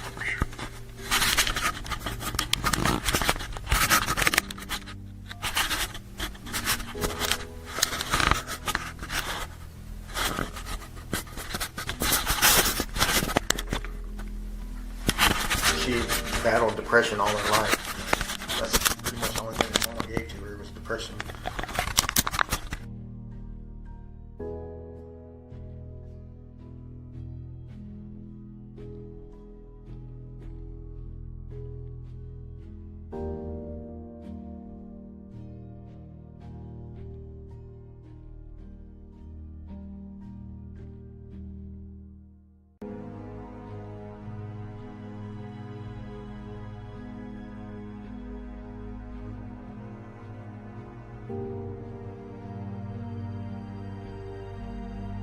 You may think that the only thing her mother gave her was depression, but I'm here to tell you, her mother gave her her sister Jana. You sorry SOB. Eventually, reports did come back. According to letters sent to state police from Jana's lawyers, those reports were full of errors and discrepancies. Jana says one glaring mistake made her question the entire investigation. The investigative report states law enforcement never found the shell casing. The husband did a week later. But Sheriff Matthews says the casing is pictured in the crime scene photos. That's when I said something is wrong, because he said that casing was plain as day in a crime scene photo that 5 sets of eyes had missed, and it wasn't there. It's in no crime scene photos. As the investigation continued, Jana says the amount of errors kept piling up. According to the case file, the ballistics report misidentified the gun. You can see on the ballistics report, it identifies the gun as a Ruger EC9, but if you check the serial number, it's actually an LC9. The coroner's report had multiple mistakes, including Crystal's name being misspelled, incorrect birth and death dates, the time of death was scratched out and changed, and health conditions were listed that Jana says Crystal did not have. It also listed that she had pneumonia and seizures. My sister never had any of those medical problems. I talked to a retired police chief with over 20 years of experience in police work. He says when simple details are incorrect, it raises questions. I don't want to criticize another law enforcement agency or somebody that's in that business, but the truth is the truth. And if you don't do a thorough job and get all the details right that are obvious, that would cause me to ask a lot of questions. According to the case file, there was no canvassing of the area, no interview with neighbors, and there were less than 40 photos taken of the scene. In some photos, the family dog could be seen on the bed with the body. They would handle things totally different if it was their loved one. I think that they just messed up from the very beginning. Feeling like the West Carroll Sheriff's Department failed in their investigation, Jana reached out to one of the leading cold case private investigators in the country. I believe the steps that were taken in Jana's sister's case has caused concern in the community, as it should. And that takes away the credibility of the sheriff. We reached out to the West Carroll Sheriff's Department with requests for their policies and procedures to investigate homicides, suicides, gunshot deaths, as well as securing and photographing crime scenes. In an emailed response to KNOE, Sheriff Matthews said, quote, "We did not deny your request. We simply did not have that information to provide to you." You got to have policies and procedures and protocols for how you go about doing things. There are certain steps that are just certain steps. I don't care if it's in Louisiana or Michigan or wherever it is.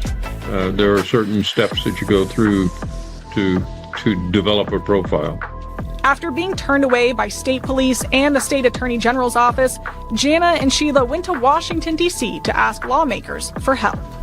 I believe that the city should probably start looking at Jana's case, because in my opinion, people have stepped out of the rules, and that makes the city have a problem.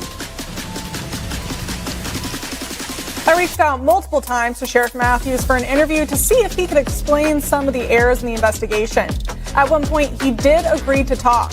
On the day of our scheduled interview, he never answered my calls. He later told me he was no longer interested in speaking.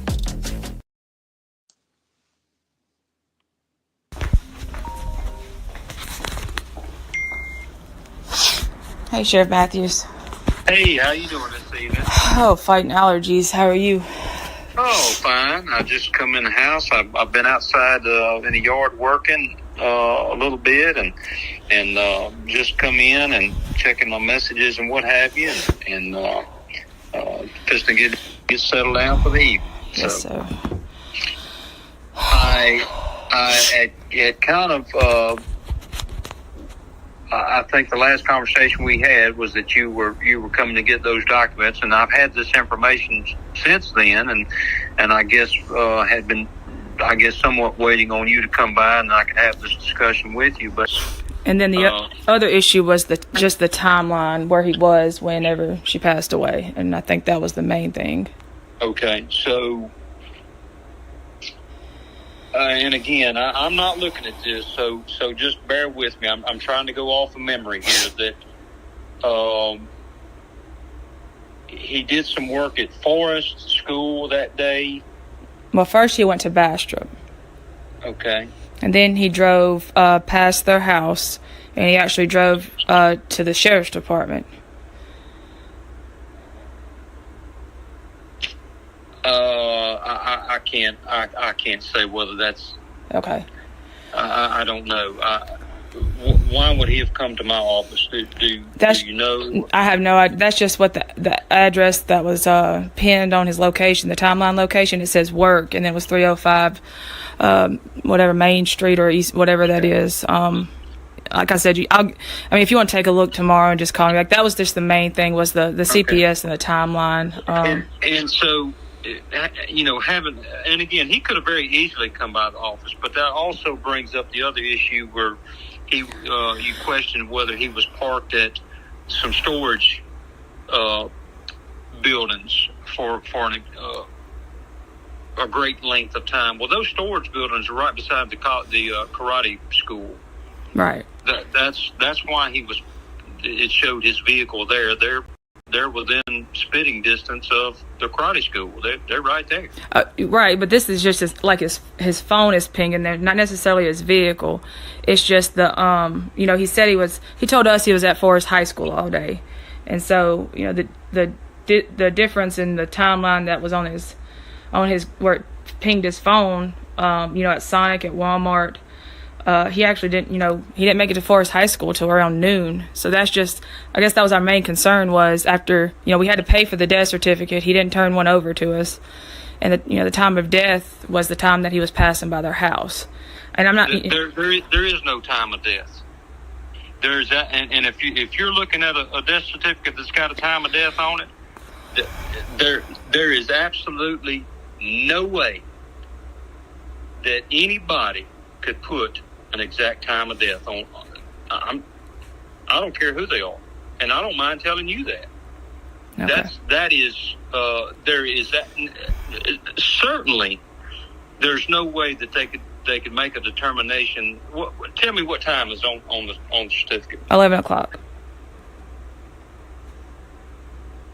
And who would have put 11 o'clock on? Who put that on there? I just ordered it off the Vita check through the state. What I'm saying is who signed off? And they said that West Carroll had to have done the time of death. West Carroll, as in who? The coroner's office. No, absolutely false. Absolutely false. There's absolutely no way that any human being on this earth could say that she died at 11 o'clock. And listen, I hate to even be speaking in this tone of voice, but you're asking me here, and I'm just telling you point blank, okay? There's absolutely no way that anybody within reason could say that she died at 11 o'clock. I'm just telling you what I got in the mail day. I mean, I could send you a picture of it. It's just no. I don't need any of that. I'm just saying there's absolutely no way. And if you go line up 10 professionals that are in this same business, all 10 of them are going to tell you there's no way within a reasonable amount of time that somebody could say she died at 11 o'clock. It could have been 10 o'clock. Right. It could have been 1 o'clock. So a 2-hour variance in y'all's mind is a big deal. Right. Am I right or wrong? Right. I mean, I completely agree with that, without a doubt. Okay. So to be able to say that she died at straight up 11 o'clock and to compare that to a phone ping, that's ludicrous. Okay, guys. So definite gaslighting, I think, in this situation. The other interview that I have that's posted was prior to this, and it was constant gaslighting. He even said that Tony could go down to the donut shop and say that he was Donald Trump's pimp, which I don't know if he thought that was funny or something, but I found it interesting, and that's what brought me back to the donut shop, right? Because he mentions the donut shop and everything, and I asked Jana, I said, do the cops really hang out at the donut shop there? Just not to be silly or anything like that, but I really was asking, do they really hang out over there? Because according to what we watched in the clip, that is their only kind of local donut shop, would be the Bakery Barn, right? And so, yeah, he said Donald Trump's pimp star.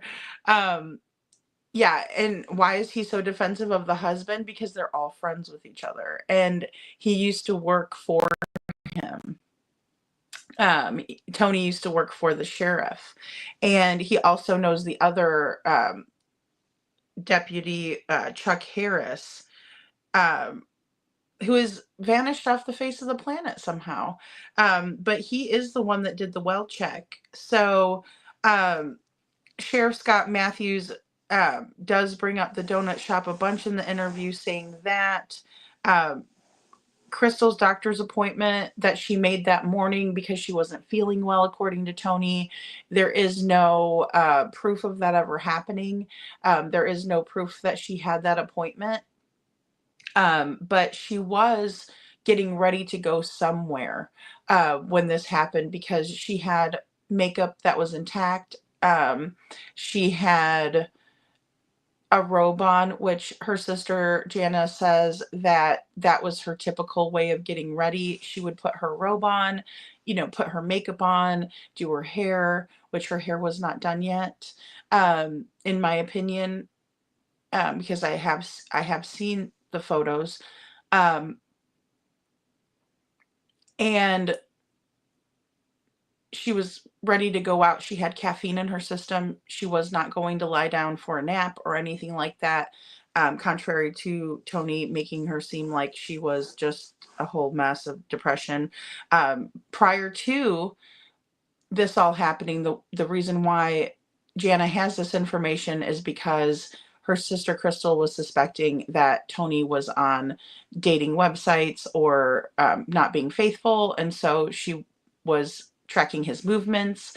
And I do believe that that contributed a lot to her state of mind, how she was feeling, um, and maybe why they might have had some arguing between them, because rewind it back to years before that, Tony was also on these dating websites. It looks to me, they were only together for 5 years, but it looks to me like they could have been having some issues where he was, never really faithful to her at all. And so maybe they had made an understanding that this wouldn't happen anymore, and lo and behold, it did. But nevertheless, I find it very curious that Tony was not far from home at the karate studio. It's about 12 minutes away, give or take. Not terribly far, but he has Chuck Harris do a well check. At around 4:30, he calls, and you could see it on the video, because it is time stamped from the Google locations and the phone pings and things like that. That he calls well after her appointment was scheduled, asking if she's still there. I found that to be super curious. Now, when Chuck Harris goes over, Tony is on the phone with him the entire time. He says the door is unlocked, which Jana maintains that is not something that her sister would do, especially being home alone, wearing only her bathrobe, comfortable in your own home. And then all of a sudden somebody could come in off the street, because they do live off of that busy highway, as I showed in the beginning. He sends Chuck Harris straight to the back bedroom, straight to their bedroom. And that's very curious to me, because why would he send him straight back there if he didn't know where she was? Earlier in the conversation, earlier when he's being interrogated, if you will, by Detective Irby, he says that when he called Jana, I do that all the time. When he called Crystal in the morning around 10 o'clock, that she didn't answer right away, and she said that she was in the living room. So, I mean, again, guys, not to pick apart every single little bit. Hey, C. Taylor and Puppy Love. Not to pick apart anything, but it's just, those little tiny nuances in what he said in his statement and what is not adding up to the Google time framing and all of that. And C. Taylor says his neighbor friend who doesn't even know her name. Right, exactly. He said he told her his name. Yeah, he told him her name. Absolutely. And that's the thing that's really curious too, because he's not like a neighbor. He didn't live like right next door or even like in the immediate area of neighborhood. It's kind of rural where they live, and so everything's pretty spaced out. But that's a great catch, C. Taylor. Thank you for that, because I find it to be really suspicious. Along with the fact that the door was open, leading right back to the bedroom, kind of like bam, bam, bam, kind of like their interview. I got it, C. Taylor. That's why I didn't post it up, because I got that. And you guys know how I get sometimes. I can't read. Um, but you know, it's one of those things where it's just like they just want it to be over with, and they just want to tell their story and da da da da da, and it's over, and nothing to see here. I just don't like that. It just makes me feel like really icky inside, knowing that like if that was me lying there, that somebody would say that, or if it was my sister, or if it was anybody in my family, any my friends, anything like that. I would want them to do a better job. And that kind of brings me to what their PI was saying. Now we see the perspective from a professional PI, someone speaking to the media in a professional manner. She says this is a problem in the city, that the locals are very nervous about this, as they should be. I mean, look at how many discrepancies were in the reports by these officials who are supposed to be professional, doing their job. Doctors, if you will. Dr. Peretti is a doctor. He's not just the medical examiner or the coroner or the person performing the autopsy. He is a doctor. And there was also no protocols or procedures in place. So they don't have any type of a manual that they have to go off of in terms of using proper protocol and procedures, which is definitely a red flag. And it just screams corruption, in my opinion. Now, the mistakes that are made take credibility away from the sheriff and also the officials.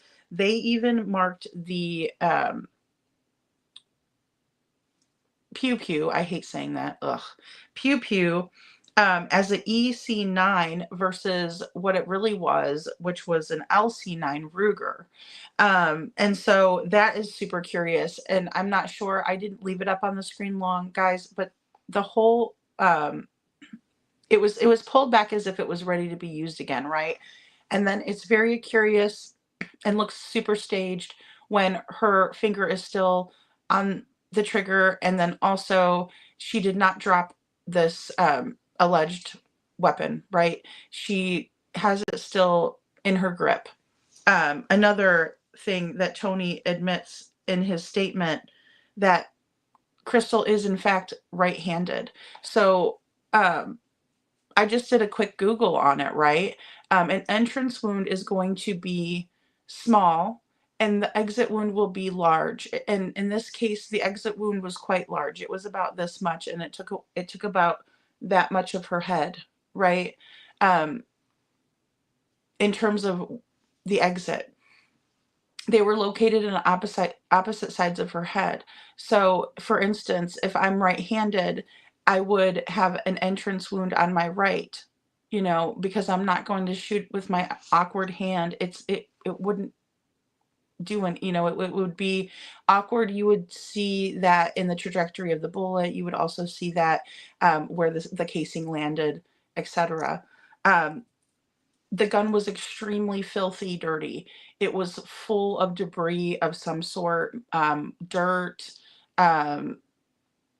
So I'm not quite sure why it was that way. In my next video, I'm also going to add this in. I didn't have a chance to get it in. There was anterior and posterior livor mortis or lividity, which again, a simple Google search shows you that when that happens, that means that the person's body was moved. And because when we pass away, our blood stops circulating, the gravity sets in, and that's what causes the liver or lividity to occur. And that happens immediately because of the fact that our blood is no longer pumping anymore. So if Crystal was found on her left side, logically, she would have the lividity only there, right? But she doesn't. She has it in the front and the back of her body, suggesting that she was moved. That's my opinion, and I mean, I stand firm on it. She was moved. She was not. She did not do this to herself. Um, Tony says that he was at the bowling alley. What the heck was he doing? So if he had time to go to the bowling alley and go, sit over there while Chuck Harris, excuse me, yes, while Chuck Harris is doing a well check, but then again, he's got karate students because they have a class that night, and he's worried that she didn't show up to the class. I mean, all of it just doesn't make any sense, right? And there's a reason for that. Typically, we see this and we understand it as being bullshit, I mean, for lack of a better way to say it. But he has these people that are that have his back and are willing to just skate over it and say, okay, you got anything else to say? All right, great, see you later, have a good day. And let him right out after a 7-minute interview. Again, I wouldn't want someone to do that if it was me. I wouldn't want them to do it if it was my sister, my aunt, my anybody, my mother, my grandmother, brothers, anybody. Nobody deserves that. And so I found it very curious. Now, this is not something that we're able to watch the body language, but if we were able to watch this body language, I think that it would tell us a lot more about what's going on here. Did Tony say, oh, I was at the bowling alley, and then Irby said, I'm taping this. You know what I mean? That could have very well been something like that happened where because then he says, oh, I was at the karate studio. Where the bowling alley came in, I still don't know. It's curious, and I was wondering what you all thought. Yes, Trishy says, yes, this hubby is very suspicious and strange as sheriff. I mean, it's just a very strange behavior from the sheriff. And by the way, guys, after this phone call, the one that I played at the very end, there were 2 meetings. The first one I have in a full video. The one I just played was a clip from the next video. He continuously told Jana that he was unable to really give her a good idea or a straight answer because he wasn't at his desk and he didn't have the files in front of him, and that he would call her the next day, and he has never contacted her back at all. He has not contacted her. He did not answer the questions that she needed. Anytime that she did press for him to answer a question, and she was very polite the whole entire time, a lot nicer than I ever would have been. He denies her. He uses a rotten tone, in my opinion, and then he lies to her and tells her he's going to call her, and then he never does. It's extremely sad, and just no way that anybody would ever want their family member treated. Let's see here. And then he immediately goes to the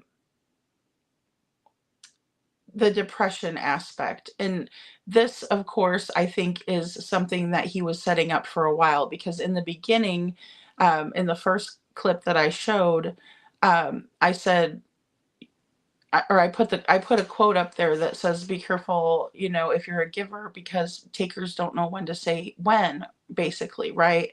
I think that he was posting pictures on his Facebook of her looking really sad and depressed to build some sort of an alibi for later. Because the last thing he says in that interview is, and I know that it's kind of hard to hear him, but he does say that the only thing that her mother gave her was depression. And like I said, I have to beg to differ. I think her mother also gave her sister Jana to fight for her justice that she so well deserves. But he immediately mentions this depression. They even took a picture of her medication bottle as part of evidence. I didn't want to put it up there because I just thought, I'm not going to give them that. She has never, and it's also documented, even though a lot of things were documented incorrectly, it was documented that she has never tried, nor has she ever threatened to do this ever before. So I don't know why she would decide to do it now. It is so heartbreaking, C. Taylor, because I mean, I honestly didn't think that I would uncover this, or it's things that Jana already knows, right? But I never thought that it was going to be something that was like so slap you in the face. Like, how can they not see it? And it's so frustrating to me, because the sheriff's office is lawyered up. Jana can't get any type of information from them. They have lawyered up. And again, I don't know. So going back really quick to the time where he says that he speaks to Crystal on the phone, he said, "What are you doing?" And then, of course, she doesn't really say anything back. It was just like kind of dead air, basically. What are you doing? And then, oh, I was in the living room. Again, just the story doesn't kind of add up at all to me. So there's that. But he said that she did let it ring a couple of times. And then he brings up just a kind of a weird little statement that he throws in there that didn't really make sense to me, because he says, we were talking as I was driving. And then he says, I talked to her while she's driving. Again, kind of setting up the narrative that, we always talk while I'm driving or she's driving. So she wasn't really saying anything, but we're used to that because we're used to being on the phone with each other while we're driving, kind of a thing. And I just found that was weird to offer that up without anyone asking for that information. Typically we see that, and it's kind of a red flag where people will offer up extra information, like Katie with the colossal popcorn, or just little nuances like that just kind of, it wasn't asked for, but it was given, and then it really kind of doesn't even matter in the grand scheme of things, but it does to the person who's trying to build that narrative, if that makes sense. We also hear this, love you, love you. I told her I loved her. She says, I love you back. In Sebastian's case, it was only, love you, mom, love you, puppies. But with this, he gave her the answer back, and as if she answered back. So I found that to be a little, something to kind of bring up. And then also, another point that was brought up in the 7-minute interview was that Irby asks Tony Jones, how many hand pew-pews do you have in the house? And he says, well, she has one in her purse, which is a 9mm. And he says there's one on the bedside, near the bed, near where they sleep. And I put a photo in the video, so if you all have to go back and kind of pause and see that, but there was a box that said dad or daddies on it or something, and there was a pew-pew in it. So if she was so depressed and everything, I was wondering why she wouldn't pick up that. Maybe, say they got into a fight on the 10 a.m. phone call, because her TOD is listed at 11 a.m. And I did put that, piece of the death certificate in the video so you all could see that this is a document, seals everything from Louisiana state, and it says on there that was the TOD according to them. And I just don't know why, if they would have gotten into an argument or something like that, and she would have looked over and said, okay, I'm just gonna end this right now, whatever it may be. And again, I just don't see that happening. I just really don't. And then I don't know about any of you ladies out there, but I try not to put things that are dirty into my purse. Obviously I'm a smoker, and so, sometimes tobacco will get in the bottom of your purse or something like that, and it's gross. But like a dirty, filthy object in your purse, it's like weird. It's just so weird. Um, it's just so strange. And so I feel like it just didn't really add up. And then he also seemed to get a little bit nervous, in my opinion, when asked about um, what she would have at her disposals to have, for this to all transpire. Um, they were both registered in his name. Another curious thing is when he tells Deputy Irby, or Detective Irby, that the well, let me just back up. He says that his gun safe, he lost the key to his gun safe, and so that's why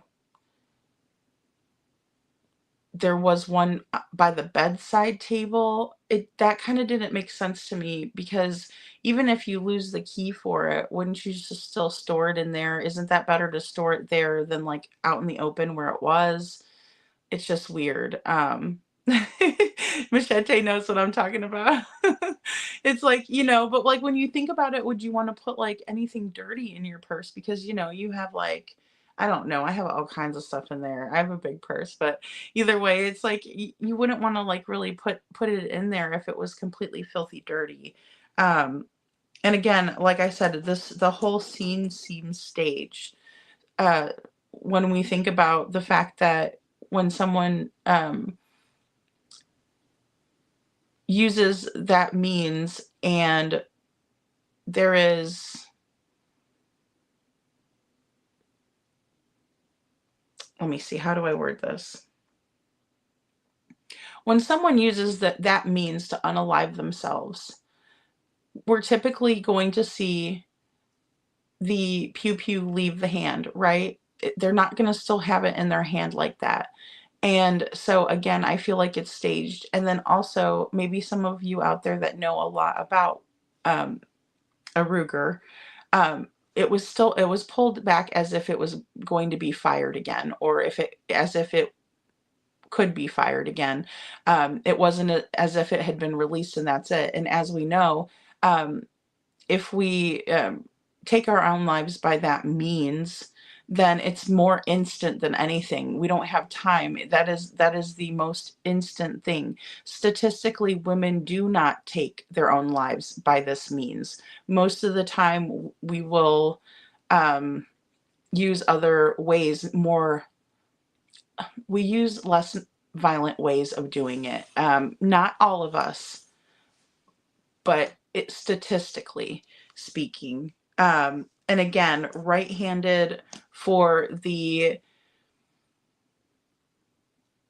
entrance wound to be larger than the exit wound doesn't make sense. I even Googled it in terms of talking about someone's skull and how it would pass through and what it would do and how it would go down. Again, the spent shell casing not being found for 7 days, and Tony's the one that found it. And so let me show you all this little picture up here. Let me see if I have it on an overlay. Maybe I don't. And these are the usual suspects we have here. Deputy Chuck Harris there, he did the well check. We have Sheriff Scott Matthews, poor scrutiny, and inadequate inquiry by Alan Irby. So there's those guys. And let me take a look. See, I only have it on a background. But they were saying that oh yeah, we went back and looked at the photos, and the crime scene photos, and it was in the photos, but it wasn't.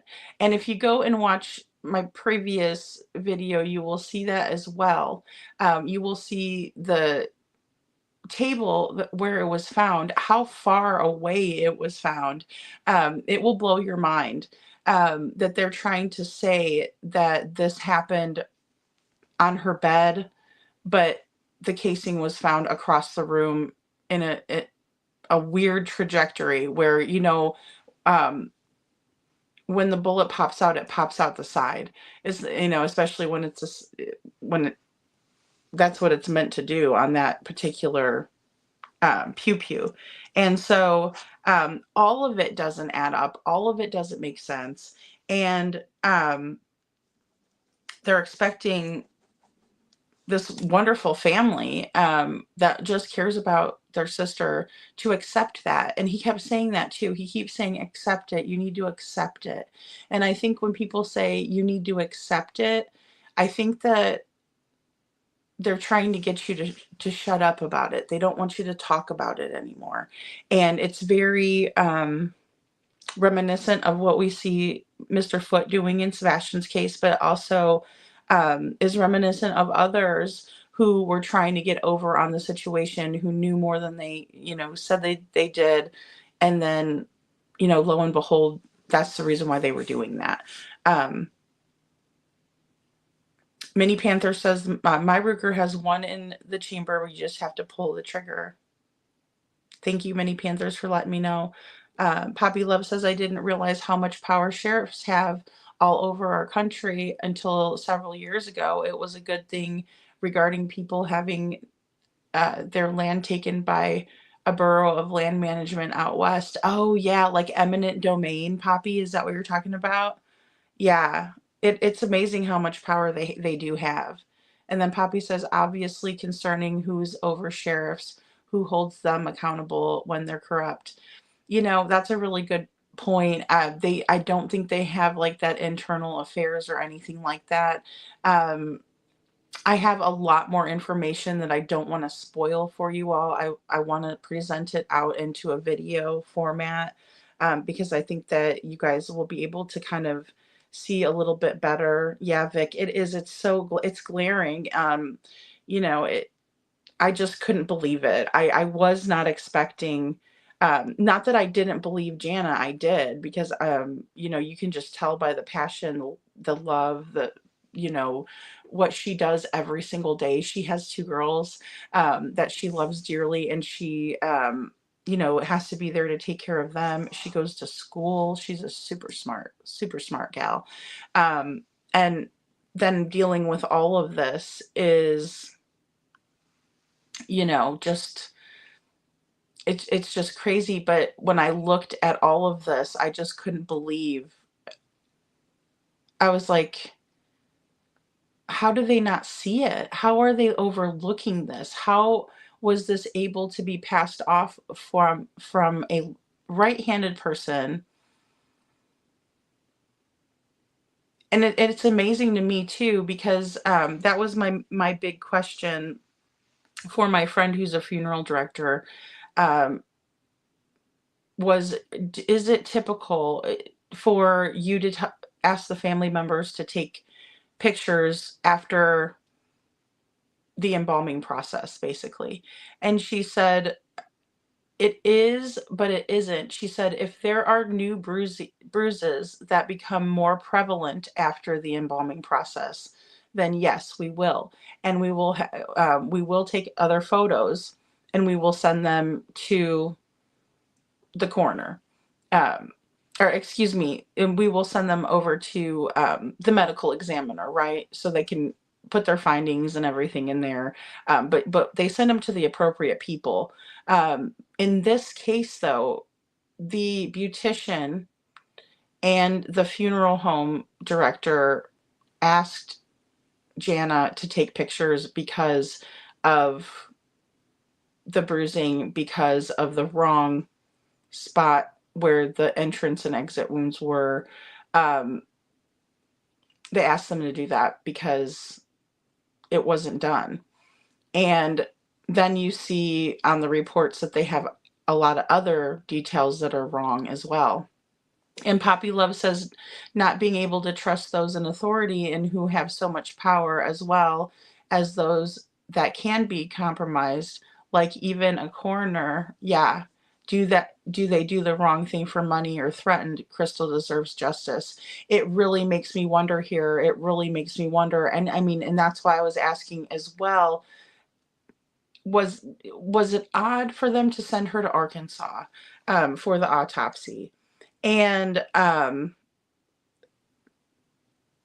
according to my friend, she says that's not odd.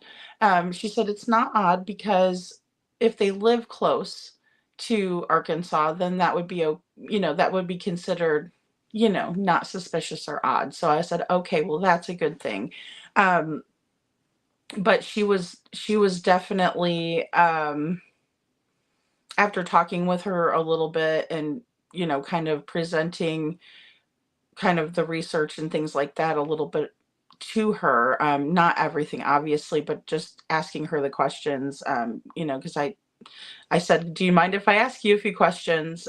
Because it was important to me to understand it from a professional standpoint, something that I wouldn't know, and she said that it's definitely, and somebody else said it in here too, shady. It was the word that she used, shady. And she said, it's so, and I have to bug her because she's going to get back to me too on a couple of other little questions that I have. So I have to check and see. Maybe she has answered and I haven't even had a chance to look. But either way, to me, it's odd. It's really odd that the funeral home would request this. Tony was also her husband, next of kin, right? So he was the one that was in charge and was the one making all of the decisions, and he was pushing everything to go very, very fast. So the reason why Jana and her sister-in-law had to go over and do Crystal's makeup for her viewing was because Tony was pushing it. Excuse me. Tony was pushing it to go faster. And the beautician had already had other people that they had to accommodate. And so they weren't able to get Crystal in there fast enough for Tony. And then as soon as Tony could, he had Crystal's body cremated. And it was against everyone's wishes. There is a lot that goes into that as well, in terms of, excuse me, guys, in terms of just the wretched nature of how he distributed her ashes, things like that. Fighting back and forth with Jana about a GoFundMe that she created because he wasn't paying the funeral home as he said he was. He took every single bit out of her items out of the home and put them in a storage. He is now with a new person. And in the beginning, again, I wanted to demonstrate, if people are takers and you're a giver, know your limits, because takers don't have limits. They'll just keep taking and taking and taking and taking from you. The person that he's with shows him love constantly. He shows her zero love. Again, this is a public platform. I understand that. But looking back on their interactions, I can almost see why Crystal was upset. In her phone, she has him as Tony, my love. But he, in my opinion, is a narcissist, and he doesn't love anybody as much as he loves himself, and he doesn't show that kind of love. And so I really wanted to hit that point home. I also wanted to hit the point home that this new person is featured in pictures with Rocket, the dog that was laying on her bed with her when she was unalived and found, and he was faithfully, loyally sitting there waiting. He's pictured in the same picture with his new main squeeze, if you will, fiance, what have you. I think it's really important to acknowledge this just on this platform, that she needs to be extremely careful, because we've already lost one person, but now he's gotten his hands on someone else. It's very, very scary. And I don't know that she knows what she's playing with, but based on a lot of the things that are posted, it seems like she's ready to just do everything she can for him. And there's no reciprocation. So when it's a one-sided relationship, it's really important to reevaluate that kind of stuff, because it's scary, especially with everything that we have seen. It just is. And I think that living in the house where that happened, that lady's a brave lady, really brave. And Christina Schneider says, I agree with the analyst. If the house videos hold something important, the police shouldn't edit out, because it could compromise the case, in my opinion. Oh, they are important, in my opinion. I trust what the neighbors saw. Oh, okay. I'm sorry, guys. You are talking about the photographs. Okay, I'm sorry. Sorry about that. Yeah, Kaika, I feel he has a handy mates in law enforcement like CP. Yeah, and that's the problem. That's the problem here, is that we have conflicts of interest. And those are talked about a lot in the first interview with Sheriff Scott Matthews. Um, they're very much discussed by Jana's brother. He is focused on that, and I would be too. I think it's very important to be focused in on that. Sammy, it's so good to see you, Sammy. Sammy says, does Jenna have an attorney? Yes. And then Louisiana seems like the Wild West to me, but seems like she'll need one. I caught the love you cork too. Right. That was weird to me. You can't say it's something, but then again, you don't know if it's anything. And I just think it's noteworthy. Um, you know, Sheriff Scott Matthews and even the family had to keep reiterating this during their first meeting, that he can't arrest Tony for being an asshole, right? Just because he's an asshole doesn't make him a red rummer. But in the same breath, it's like, but I think we can see some established patterns. But it's, of course, they're not going to want to see that if they're friendly. But yes, it does seem like, because it's such a small town, it does seem kind of like the wild, wild west. And I would love to know if he was actually if he actually walked in there. Did he take a grab and go lunch? Or did he sit down in there and eat? Can anybody say that he was doing that? Because that is the key time frame that I'm looking at on my working theory. Again, it's just speculation. I'm not 100% sure, of course, that this is what transpired, but it would make sense with the timeline, and that's right when he started being dishonest. And so, of course, alarm bells, red flags, there was ladies doing cartwheels, the whole 9 yards, because in all honesty, that's where he started to slip up in his story, and that's when he started to lie. He never says that he went to the sheriff's office. He never says really that he has a receipt from the bakery barn. So did he just hurry up quick, get a quick receipt to show? Did he show someone a receipt? Or did he leave his phone there and he had this planned out, stopped over at his buddies, the sheriffs, where he had it programmed into his phone as work?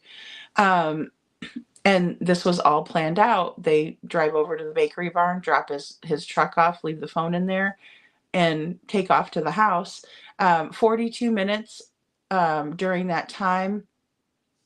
It's about a 13-minute drive to their house and then back there's plenty of time, in my opinion, to have had this happen. So it's just really crazy. Yeah, Kaika, I agree, especially to close the case so quickly. I mean, just lickety split, it's over with. Cause COD is, unaliving by the, self-harm. Um, it's it's just crazy. Star says, agreed, Kaika. Funny how the buddy system works with Ali. It is, oh, there we go. Kaika said shady. Okay, I was like, somebody said shady, and that's what my close friend said. And I was just like, when she said that, like, she is not an easy person to convince, and I wasn't trying to convince her. But even as I was telling her the story and stuff, she's like, okay, so let me get this straight. They ruled it that she did this to herself, but you think that he did it. And I said, yeah. I was like, what do you think though? I mean, that's my general gist of it. And I'm telling you the kind of the timeline details, but really some of the things that stood out to her was when she watched my video and showing the entrance and exit, and then also the fact that the pew pew was still in Crystal's hands. I mean, she's like, we don't see that. That's very out of the ordinary. So, all violent unalivings are supposed to be investigated as suspicious initially. Star, you're absolutely right. And in Louisiana, oddly enough, even taking your own life is a crime there. So taking anybody's life, even your own, is a crime there. And then also, guys, really quick, I did want to put this out here too, just in case anybody is struggling out there or anything like that. Let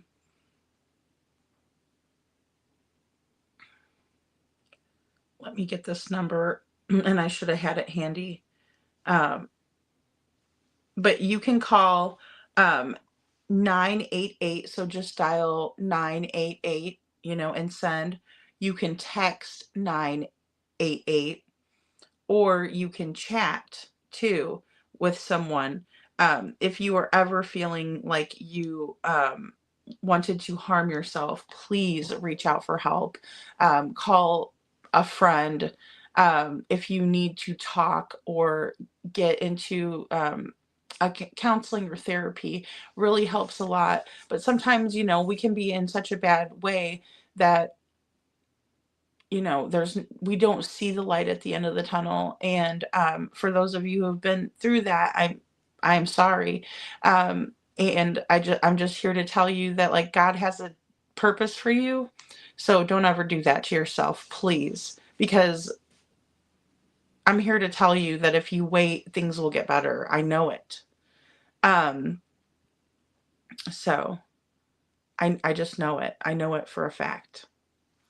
And C. Taylor says, no way it could be ready to fire again in that scenario. See what I mean, that's how I feel, C. Taylor. I'm like, when I saw that, and I don't know a whole lot, like, I'm a really good shot, but I'm, like, I don't know the logistics of, that or anything like that. So I had to like research a lot of it and kind of figure out what I was talking about so I can at least, be knowledgeable about some of it.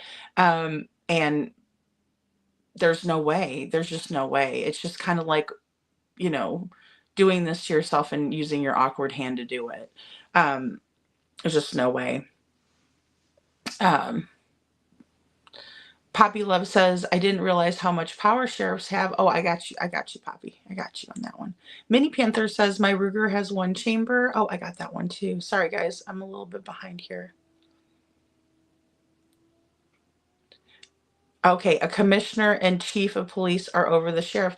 Well, another thing that the family was wondering about, and they actually asked for, was for Sheriff Matthews to turn it over to the state police.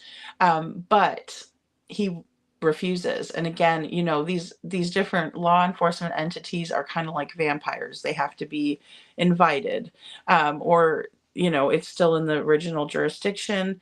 And then also, sometimes they don't want it to be under any type of other scrutiny because there is some kind of corruption going on.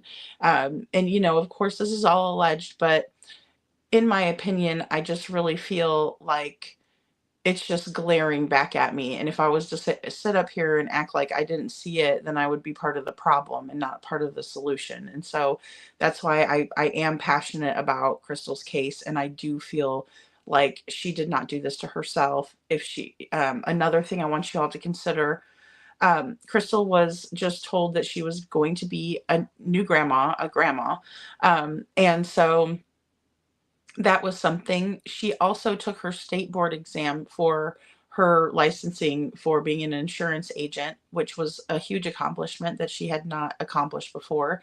And she was very, very happy about that. That is when she posted on her computer about not dwelling on the things that we can't change. And so to me, that tells me that she was in a more positive mindset, not in a very hopeless mindset. So there's that too, to consider. Vic says, let me guess, she was cremated by the husband's. Yes, she was. She was. And he did it very fast. And then he took all of her things and put it in a storage, and her family didn't even get to get any of those items, any items that they wanted. Sometimes people are sentimental and they want, like maybe a little piece of jewelry or, you know, a shirt or something like that. They didn't get that courtesy from Tony. Vic, good call, Vic. Good catch.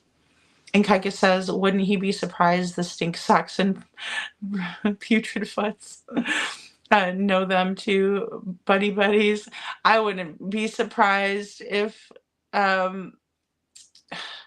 it's just odd when you see people, how do I put it? It's odd when you see law enforcement professionals doing these things, but then again, I have to remember that we're all human and that we all make mistakes. But in the same way, it's like, I don't know how anybody could look at Crystal's like vibrant personality, like her soul, her spirit, and not do something to this person who hurt her. I mean, or find out who hurt her. Another speculation, another theory that's not off the table for me entirely is the gentleman who did the well check, which is Chuck Harris. Chuck Harris is nowhere to be found anymore. You can't find him anywhere. Chuck Harris paid off a young woman that he was grooming. Paid off this young woman who he was grooming for a while, leaving presents in her mailbox and doing horrible things to her in an SEX manner, an SO manner. And he ended up paying her and her family off instead of getting charged. And so with that being said, I really feel like there may be some sort of a connection between that type of behavior and having dirt on other people, and why they wouldn't necessarily want to say something that, why, excuse me, let me back up. Why he would have called Chuck Harris in the first place. Someone who's dirty, corrupt, doesn't mind hurting little girls and paying them off. Just my opinion, just my opinion. Yeah, the new one better be careful. I'm worried about her. I went a little bit hard on that in the beginning, but there was a reason why. And I did that weeks ago. That was before all of this other stuff came about. But as I was putting it together, I just thought, just seeing their dog in the background and then pictures with his younger daughter all together, I just thought, oh my goodness, like, I hope that she keeps her kids safe away from this guy. I don't know how she lives in that house. I don't know how she sleeps in that bedroom. I don't know if they still do sleep in that same bedroom or if they've moved bedrooms. I just couldn't do it. Like, I don't need a man that bad. couldn't do it. I could never do it. And I think it's really important to realize too that we're not above it, right, as women. Like if he's willing to do that to her, then he's willing to do it to anybody. And so, you know, it's scary. It's really scary. And Poppy Love said, if it's a big city like New York, etc., where the city encompasses the entire county, that can be true. But unfortunately, in Sebastian's case, there's not particular city in the county. Well, and they're smaller, like Hendersonville's kind of like a small little, like a big little city, in my opinion. It reminds me a lot of where I lived in Missouri, Springfield. But in terms of this place is so small. Like, let me look and see, because I have a picture of it, but I will get the exact number of people. Population, Oak Grove, Louisiana. So 1,371 people, and that's in 2023. So at the time this happened, there was only, about 1,400 people. And that's the 2023 census that did that. So very, very, very small. I mean, like teeny tiny. I just think about it, and I think, when you go into that bakery barn, you probably know everybody. I bet everybody knows everybody. So good night, Star. Good night, Star.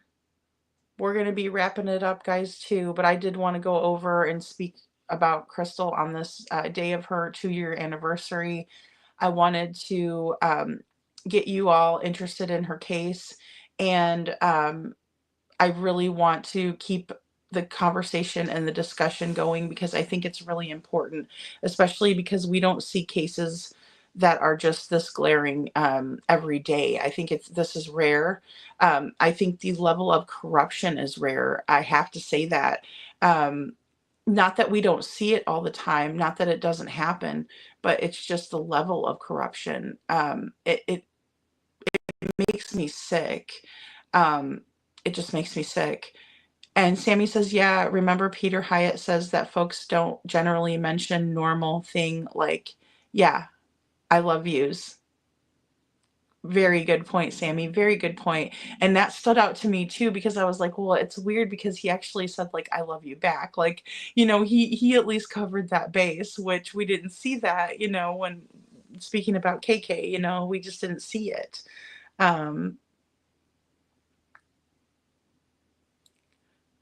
And Poppy says, that can claim jurisdiction over the county. The reason is the size of big cities relative to the county they're in is one reason I was told. I don't know whole details, need to research.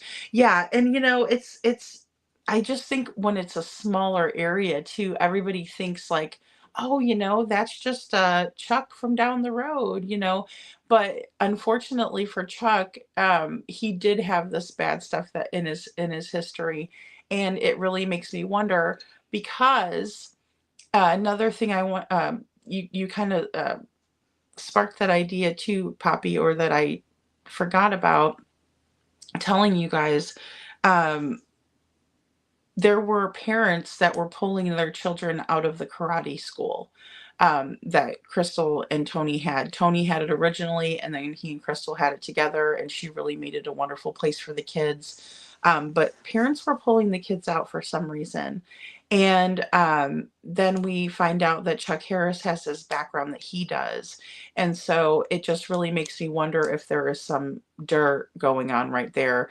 And like, oh God, but beyond dirt, it's filth going on there. And that's why they're willing to keep quiet and keep their mouths shut for each other. And so that's why he called upon him. And, one hand washes the other. You scratch my back, I'll scratch yours, kind of thing.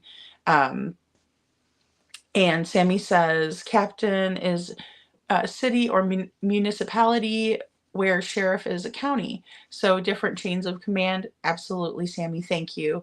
different departments. Commissioner would be with chief, but sheriff is the top LE officer for the county. Excuse me. Yes, absolutely. So, and it is confusing, but I think it's important for us all to kind of know like who's who. So thank you, Sammy, because that's important. Kind of the chain of command, kind of how things would go. But I know that Jana and her brother, and they also had a family member that came in for the first meeting with Scott Matthews, Sheriff Scott Matthews. They wanted the state police involved. Excuse me, but I do have lots more to talk about on that front and why I think there could have been ball dropping, or why the ball was dropped. And Joseph Rapp said, I tried to take my life. Oh my goodness, Joseph. Oh no. When I was 21, too young to cope with problems, and you're correct. Things do get better with help and maturity. I believe that too. I believe that too. Well, I know that too. They do get better. They do get better. And I'm glad that you're still here. Because I think people have a purpose in this life. I don't think we're all just here for no reason. I think we all have a purpose. Thank you, Many Panthers. That's so sweet of you. I think we do have a purpose. I know we do. And sometimes, just the way we can feel sometimes could cloud that. Some of the things people say about us could cloud that. Some of the things that we tell ourselves could cloud that. But we can't let it, because we just have to know that we have to keep going. But there's nothing wrong with talking to somebody about it as well. I think that helps tremendously. And so thank you for sharing that, Joseph. That was super brave of you. And Poppy says, Sheriff being an elected official, having so much power, the state police and TBI, for example. Yeah, it's just too much if they don't have checks and balances, right? That's why we have checks and balances in government. And I think they really need to have a better set of checks and balances in place too. Yes, Vic, absolutely. Absolutely. And Sammy says, one is city and one is county. Not sure how it works with the parish, but two different chains. Sure, Sammy, so that's a great point. So in Louisiana, they have parishes and not counties. And so it's the same basis. So like a parish is a county. When I was selling real estate leads like all over the country, I would call, and I would always have to remember, like when I'm speaking to somebody in Louisiana, that I would need to say parish. Otherwise they'd hang up on me, because they'd be like, we don't have counties, I'd have to be like in that parish or whatever. And then they're like, oh yeah, well, I live in this parish, and that sort of thing. Same thing with New York. Like they have boroughs, respectively. You'll have like this area proper, then you'll have like boroughs. Because the one guy was like, I don't have a county, I have boroughs. You got anything in the boroughs? And I was like, I have no idea, because we just do it by county, so I had no idea. Then we will get to pay for the storage bill, in my opinion. Yeah, I mean, or you said, yeah, excuse me, I read that wrong, Vic. Then he will forget to pay for that storage bill, in my opinion. Yeah, I think it was to be ugly. I also think it was like to say, nana, nana, nana, I got the stuff and you don't, kind of thing. Because what is he going to do with all of her things? I mean, that was my thought too. Like, is he just going to leave the storage, or is he doing it to keep it just because like, what is he going to do? Give it to the new girlfriend? Or, I just don't get it. I don't know.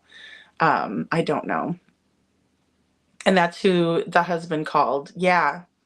The husband called Chuck Harris and to do the well check, and then sent him like straight to the bedroom, instead of being like, hey, she could be in the living room still, because that's where she was earlier in the day. Or I know that's hours later, but in the same way, it's like to send him right to the bedroom was definitely raised the eyebrows. Definitely. We have seen this scenario many times, in my opinion. I believe so too, Vic. I believe so too. Poppy says, Joseph Rapp, I'm so glad you are here and survived. I shared with my daughter what you said about having perspective, that if is off at the time and our feelings can lie to us, things can get better. Oh, that's a good one too, Poppy. Our feelings can lie to us. It's true. It's true. Ah. Oh, that's awesome, Joseph. I'm so glad. That was long ago, huh? Yeah, see, and all that stuff, and when you think back about it, it's like, gosh, you could have missed all of it.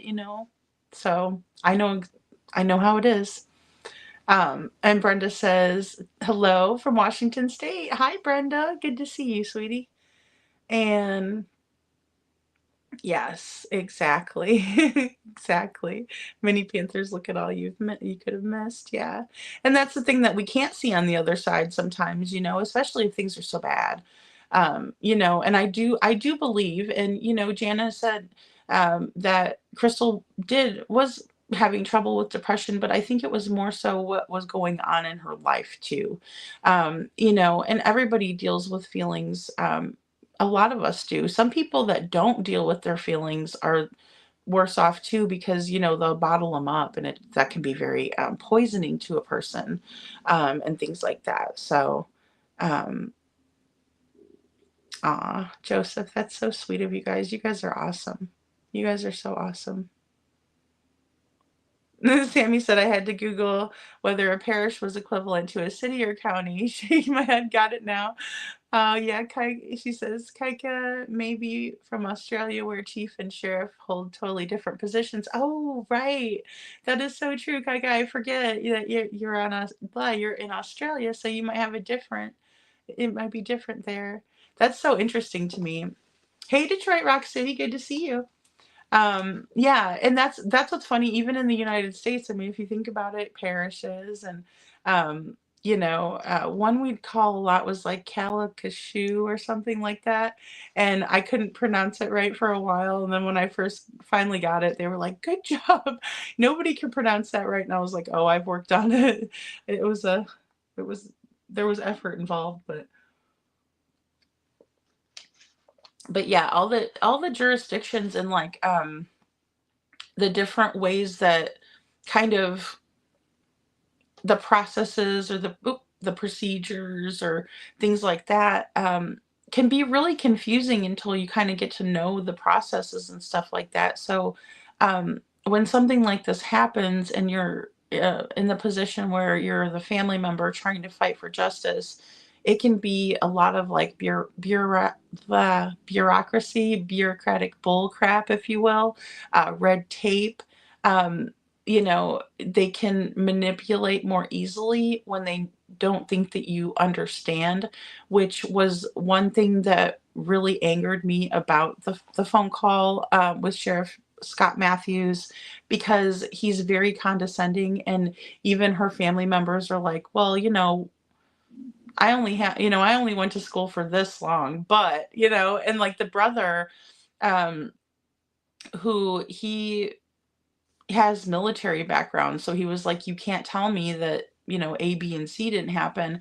And Sheriff Matthews was getting upset with him, and it was like, and he was getting frustrated with him because it's like he knows about these subjects that they're talking about, and he was just completely disregarded.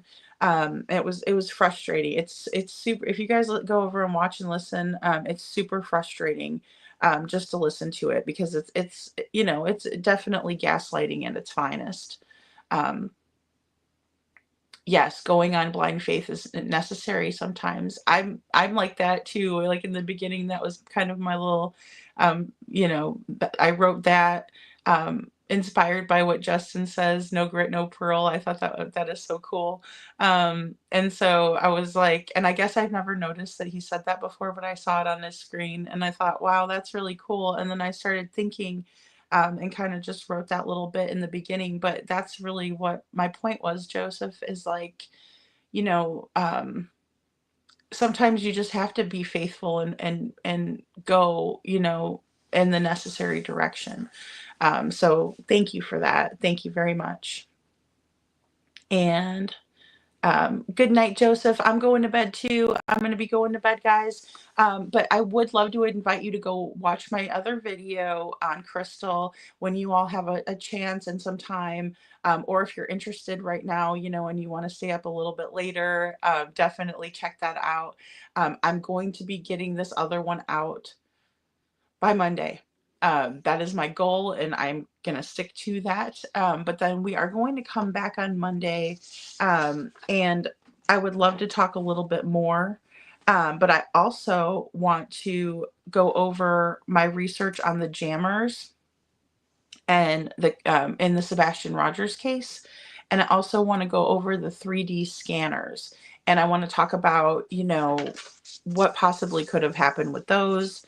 Again, more of a purely speculative type of a live when it comes to the 3D scanners. Obviously, I'm not an expert, but I do want to discuss it because I think it's a fun topic, because it preserves that crime scene, right? And they're able to go back and use the VR glasses. And I want to kind of explore the different aspects of how it's been used in the past, and then how we can kind of translate that over into Sebastian's case, because I find it to be very interesting.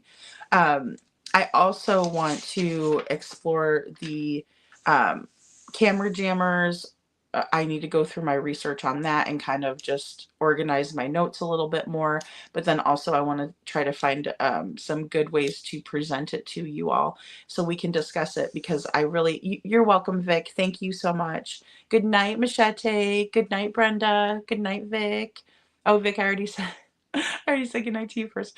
But I think it would be really interesting, we can kind of just figure out what could have happened. And I do think there were camera jammers involved in this. I'm almost convinced, we'll just put it that way.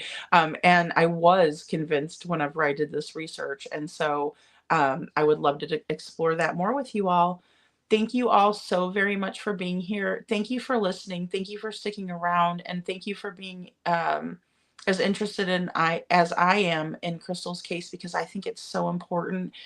Say prayers for Jana today, and just prayers for justice for Crystal.